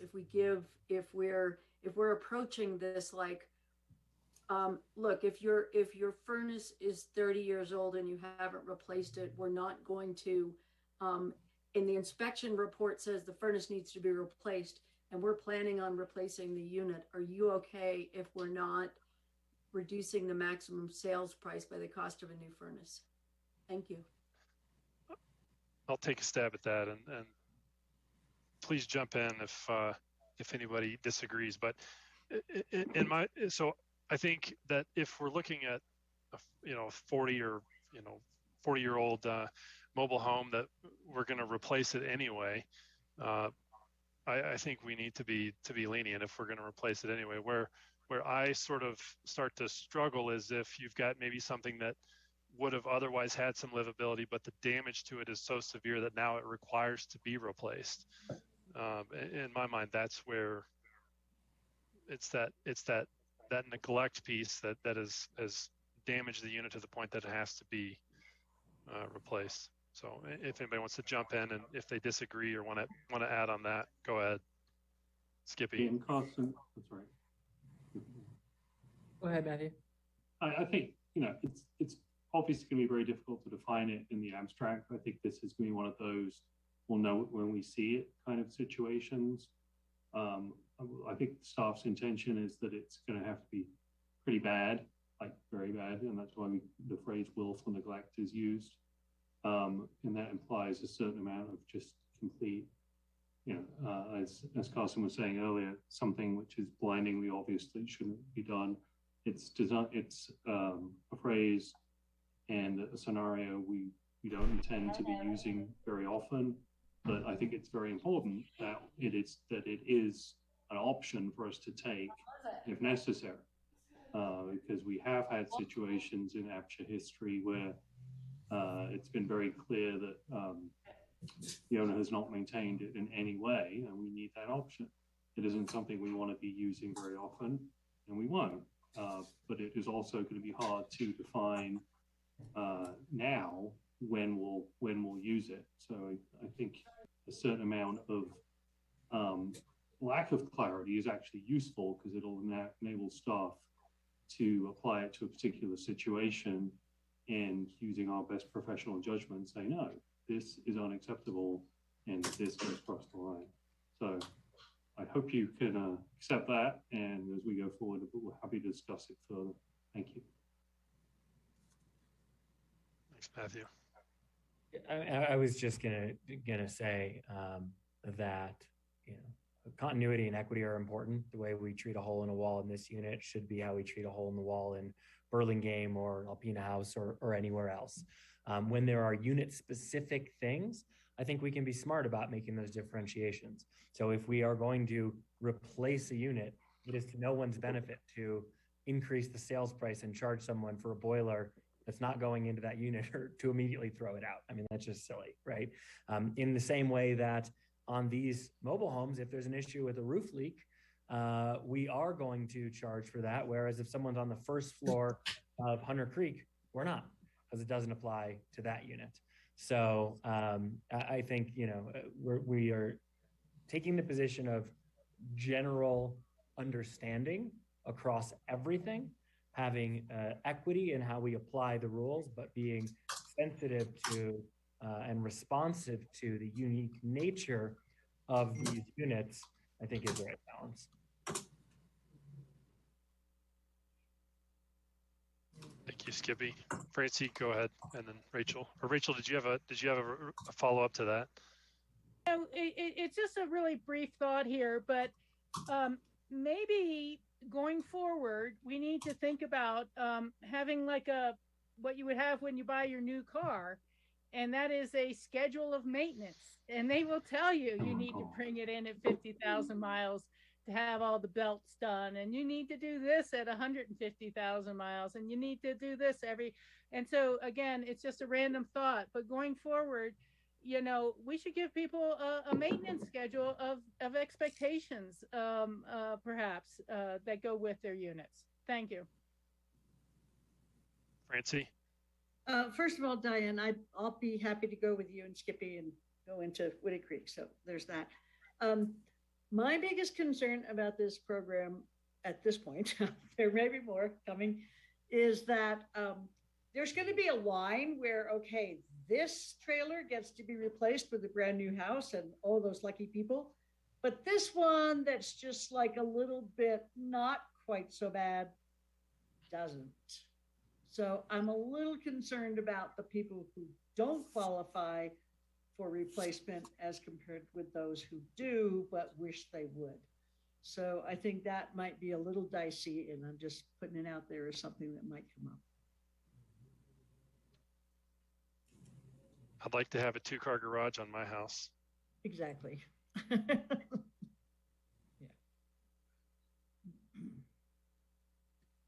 Yeah, I think that's just, I think that some of that is just going to be inherent in different properties, different ages, and I don't know how you can, I don't know what the solution would be for that. Tom, did you have something? Well, I was just going to say, I think in that case, if we look at how the price is set on the lot with the brand new home and the lot without the brand new home, under the examples that Diane has presented, there's a big difference. The person buying the new home is going to have a higher price because it's going to be closer or at the price that is the maximum for the category today. Whereas the person who buys the house that doesn't get replaced, they're going to be buying it at a significantly lower price than that other person. So I think that plays out fairly that way. You think it's going to take care of itself? You know what I'm saying, though, Francie? Yeah, I think you're saying it's going to take care of itself.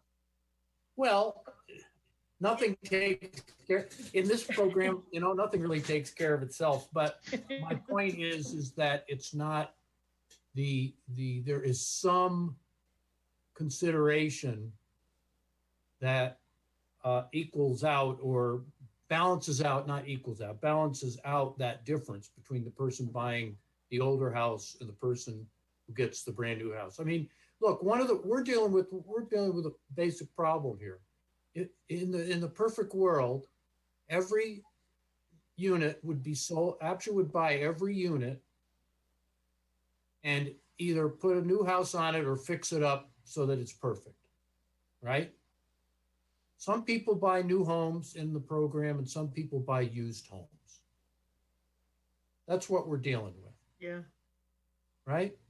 And based on the categories and maximum sale prices, we don't draw a line that says here's the price of a difference in the price of a new one versus an old one. We don't have the ability to do that. I mean, every year a house gets older. Were you going to change the prices for each year of? There's no way to perfect this system. And I think we have to bear one thing in mind in terms of equity with these both sellers and buyers. They're all getting a subsidy. None of them would own a house in Aspen or Pitkin County at below market rates if there wasn't a public subsidy. It seems to me that that's a big piece of the equity issue that we're dealing with here, right? I mean, why should someone who is in subsidized housing get either an increase in sale price or something appreciation like somebody in the free market who isn't subsidized? And I think we have to factor that in here. So if you have a unit and it's really falling down around you, can you then buy it back from APCHA after they put the new unit on it? I mean, you know what I'm saying? Do you understand, Diane, what I'm asking? Like, so my unit is just really terrible. And when I bought it, it was already pretty terrible. I would love to have a new unit on here. Is there a way for current owners to make that happen for themselves?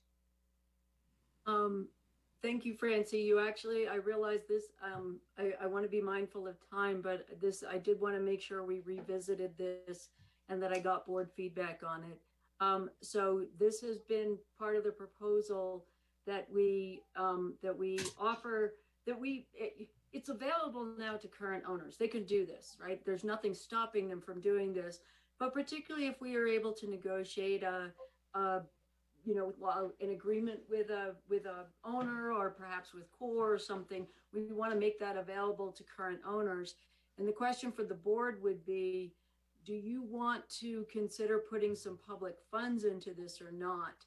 The only place where public funds would be needed is in the case where the replacement that was being put on the property would exceed the category 5 maximum value. Oh, yeah, that's right. I remember that now. Yeah. And I'm interested in hearing from the board on that.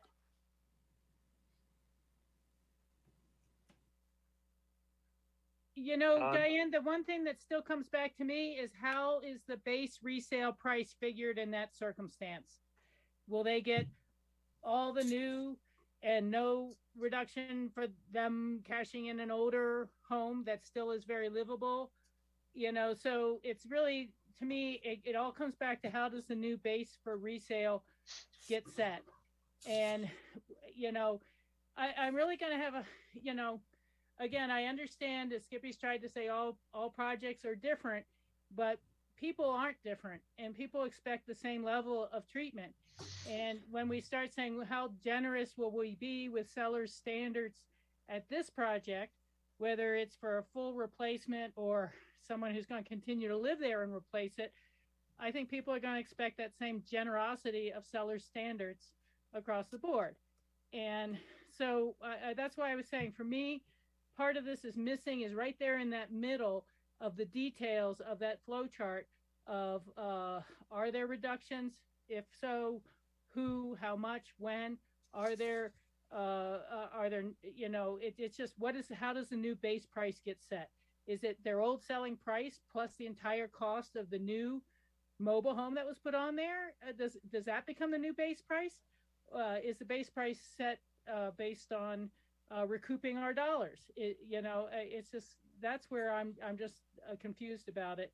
And there's one other last thought. I don't want to confuse things any further, but if there is going to be public dollars involved and this program's going forward and we're starting to talk to the Woody Creek larger community about it, do we need to check in with either city or county board first to see that they have their full board concurrence in going forward with this as it's configured now? So that was the only thought I had, especially if later any public money is going to be involved. We need to make sure our boards are signed on to this. Thank you. And thank you, Rachel. And do know, we are only recommending that 36 properties be eligible for this.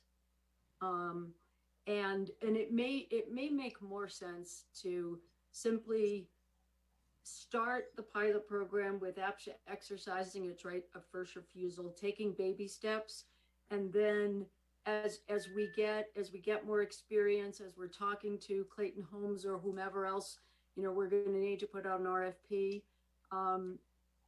Then we can look at, how do we make this available to other folks, and that public dollars is a big question, because not all of the properties would need public funds to buy them down.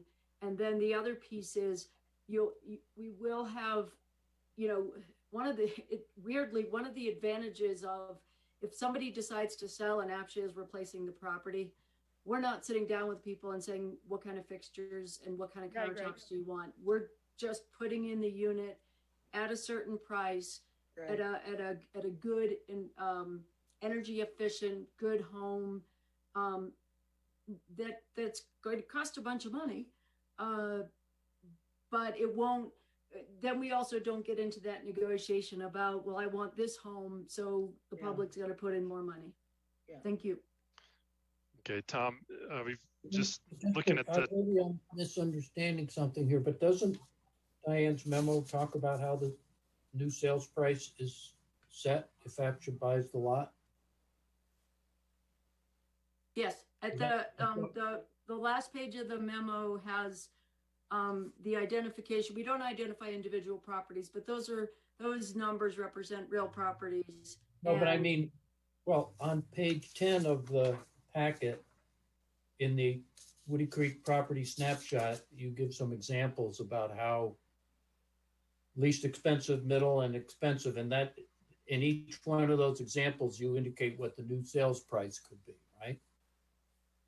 So isn't that what you were asking about, Rachel, or am I missing something here? No, I was asking about when it's a voluntary current owner who would like to replace it and stay in the unit, the new unit, and not sell. And how would that new base price be set? If they want to do their own replacement, you're saying, yeah. Correct. And how do we value the old unit plus the new cost, or is the old unit reduce some plus the new cost? I don't know.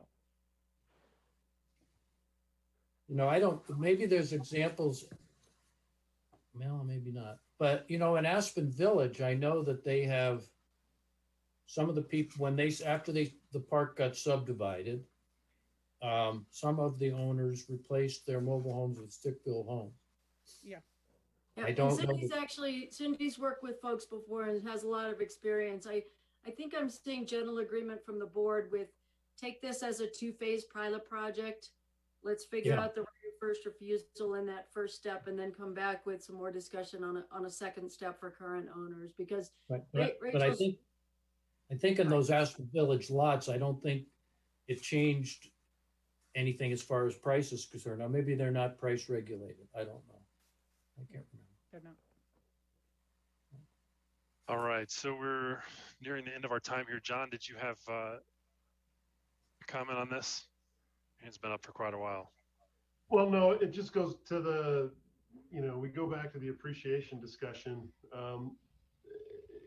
And, I think Tom, addressed Rachel's questions about that's what happens, right? That's how all these units have been sold. We haven't ever taken into account a dishwasher or a refrigerator or a roof needs to be replaced. They've sold at whatever the price is appreciated to. But,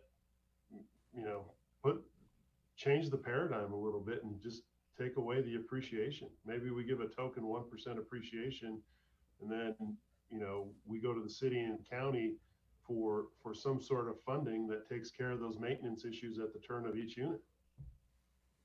So that, the seller gets a token amount of appreciation, and maybe there's a way we make up that the costs of doing the maintenance, replacing the refrigerator, replacing a roof, whatever it is, in that 2% difference of each sale. But that takes out that entitlement of I get my appreciation every year, no matter what. And the units get turned over and they get sold and they get maintained and they get taken care of. And we put them on a maintenance schedule, like Rachel said, every what is it, 20 years for a roof. You know, they're painted, they're, you know, stained every 5 to 7 years based upon the type of siding, whatever it is, that we do it, APCHA does it, and the homeowner doesn't have that responsibility. It's just a thought. John, I'm just going to jump in because I made a mistake in the past 2 meetings.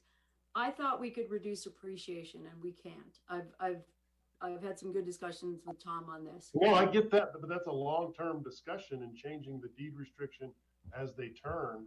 Oh, got it. Okay. Yeah. Right? Because now we're stuck. Yeah, go forward.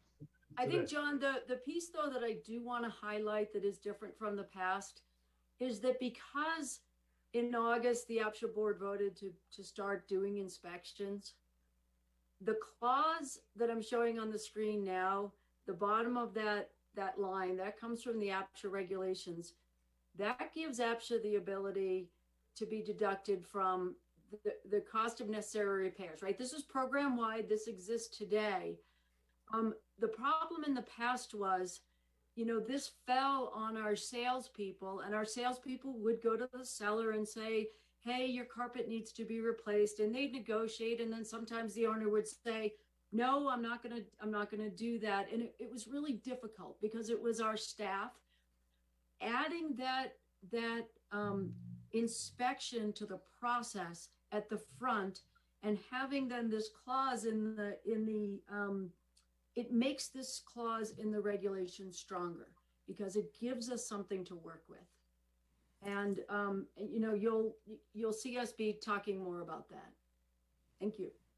And sorry, John, I did misinterpret. I thought you were talking about reduction in appreciation now versus moving forward the potential to change deed restrictions. So thank you. Right. Okay, so Skippy, I've got Skippy, John, and Tom with their hands up. Are those old hands? I'm down now. Okay. Yeah, just a brief comment. Diane, you had mentioned that the board is in agreement that these should be 2 separate processes or staged processes for selling units and existing owners. And I haven't heard everyone say that. I think we're open to that if that's what it is, but I think that should be something that we talk to the owners about during these meetings. Because if no owners want to take advantage of that, then yeah, sure, why do the work now? However, if they see that as a significant benefit to them, then that would inform us that we may want to dig into it concurrently. And Skippy, just to clarify, what I'm talking about is they can do that today, right? They can come to APCHA and say, I'm going to replace my home. Here's what I've picked out. It won't exceed the maximum resale value. They can make it happen. The piece that I'm talking about phasing and not doing right now is that potential to bring in public money to buy down the cost if something is going to exceed the maximum value. Yeah. Or if somebody wants to replace a property that we wouldn't recommend replacing.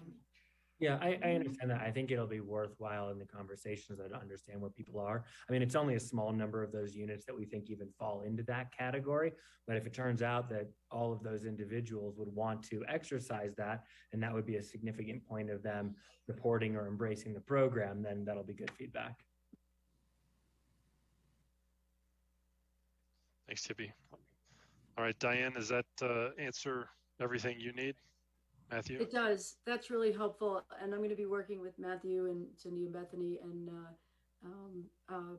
working on contacting the folks at Woody Creek and moving forward on getting some meetings done. And they may not, just from a scheduling perspective, they may not happen before the next board meeting, but hopefully before the next second board meeting from there. Thank you. And thanks for all your patience on this all. Thank you. Okay, and with that, we will move to the Board of Directors comments, and we will start with Rachel. You're on mute.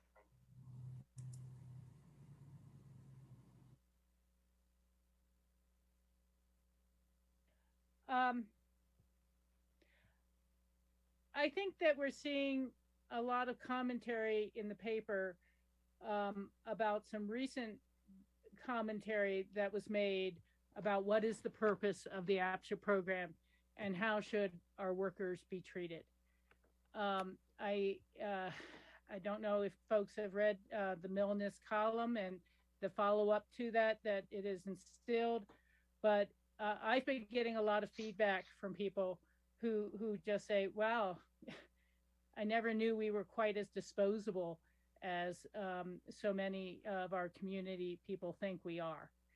And the concepts of never selling units, again, they should all be rental so that we can control people's lives of them and dispose of them more quickly when their bodies wear out. That we can buy in all of the existing programs, ownership units over time and keep them as rentals so that if a couple spouse dies, we can tell the party to immediately get somebody else in that empty bedroom. People have asked me, should we still build bedrooms for children when we want the family to have to fill them immediately as they leave for college and not save a room for them to potentially be able to return home?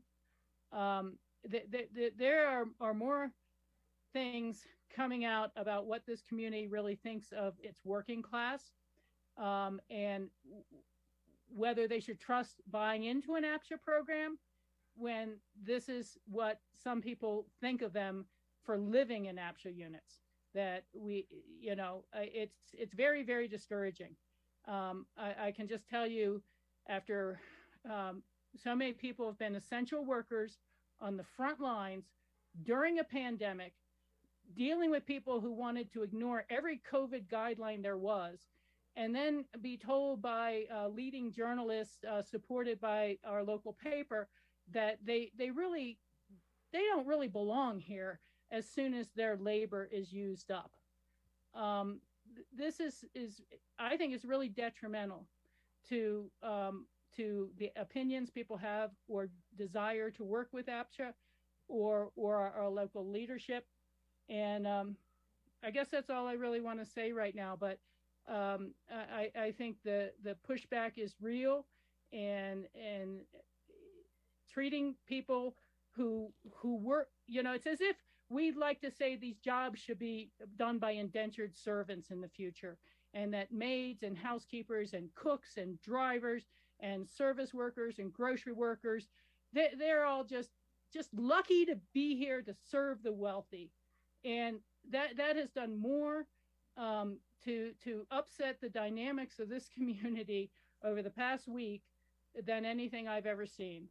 And as I said before, for the business community that expects that the city or APCHA can magically reproduce a cheap workforce that used to reside from Glenwood Springs up to Aspen, that has been displaced by the wonderful hand of the free market, APCHA is never going to be able to do that. And the city of Aspen's not going to be able to do that, even if we stop allowing children in extra third bedrooms or allowing people to retire.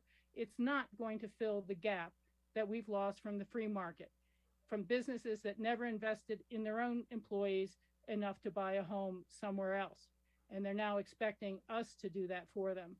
So I'm sorry for ranting, but this has hit very close to home. There's an awful lot of people walking around town, staring at their feet as they walk, thinking, what does this town really think of me? And why am I really here when I can't even afford to ski anymore, when we're just treated like third-class citizens because we're not living on Red Mountain anymore? Thank you. Thank you, Rachel. Francie? Oh, I'm sorry. My hand is not supposed to be up. Oh, I don't have any comments. I'm sort of reacting to Rachel's. Okay. Let's see, then we'll go to Skippy. Happy New Year. Merry Christmas.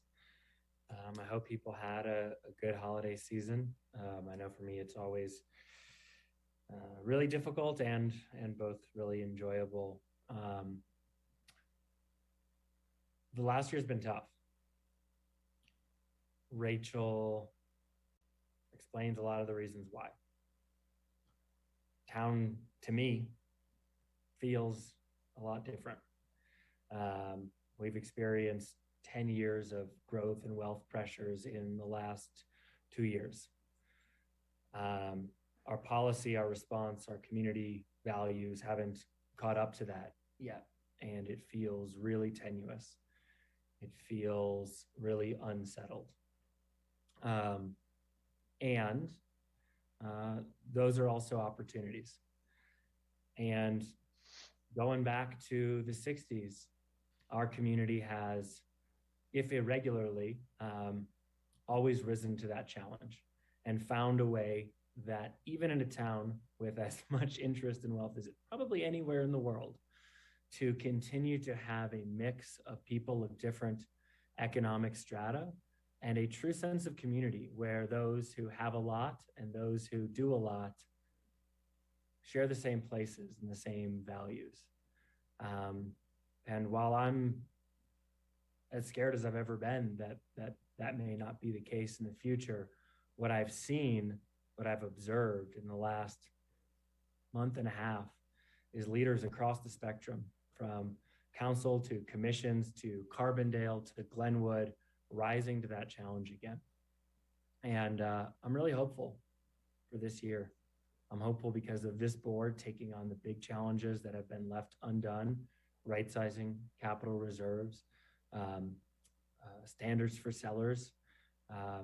I am hopeful with the moratorium and having a residential sector that actually meets our community goals, not fights them, which is what's been happening for 30 years.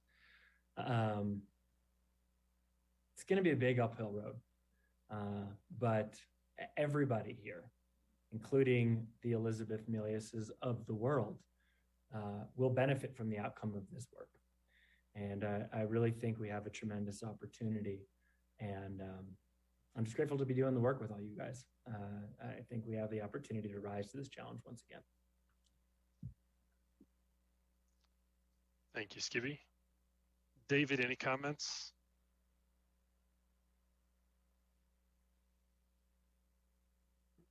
No comments. Really appreciate what Rachel and Skippy just said. All right. And John? No comment. Thanks. So then that leaves me. So I think just to add on to that, you know, I think it's really easy for anybody to sit back and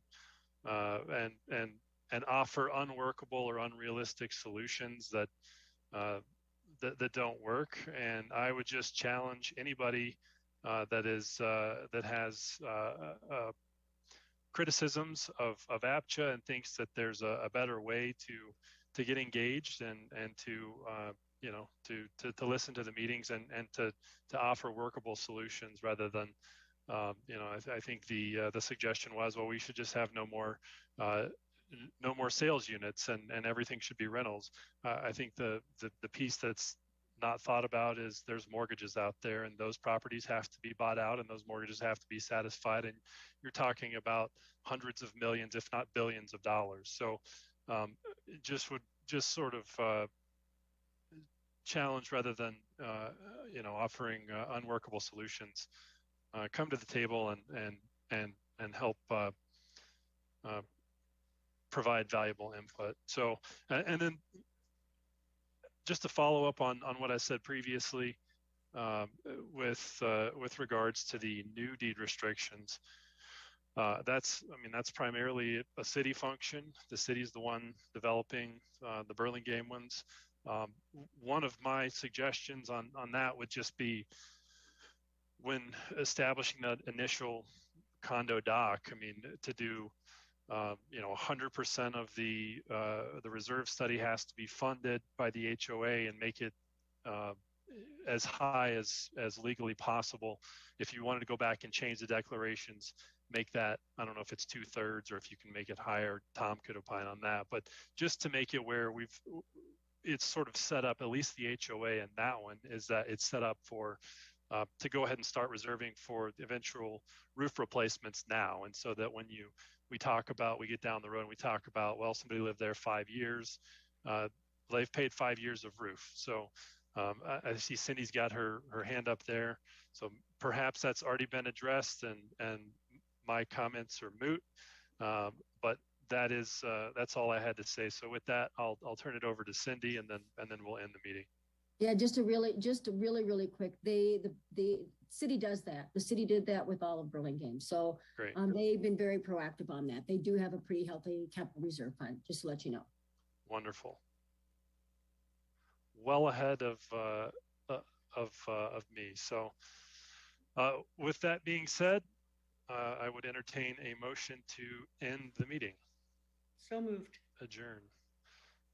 Motion to adjourn from Francie, and second from John. It's a roll call vote. Okay. John? Aye. Carson? Yes. David? Yes. Francie? Yes. And Rachel? She said yes. Yes. She's Okay. on mute. Great. Perfect. All right. Thank you. Meeting is adjourned. Recording Thank you, stopped. everyone. Everybody. Thank you all. Have a beautiful night, everyone. Carson, you're getting good at lip reading now. Thank you all.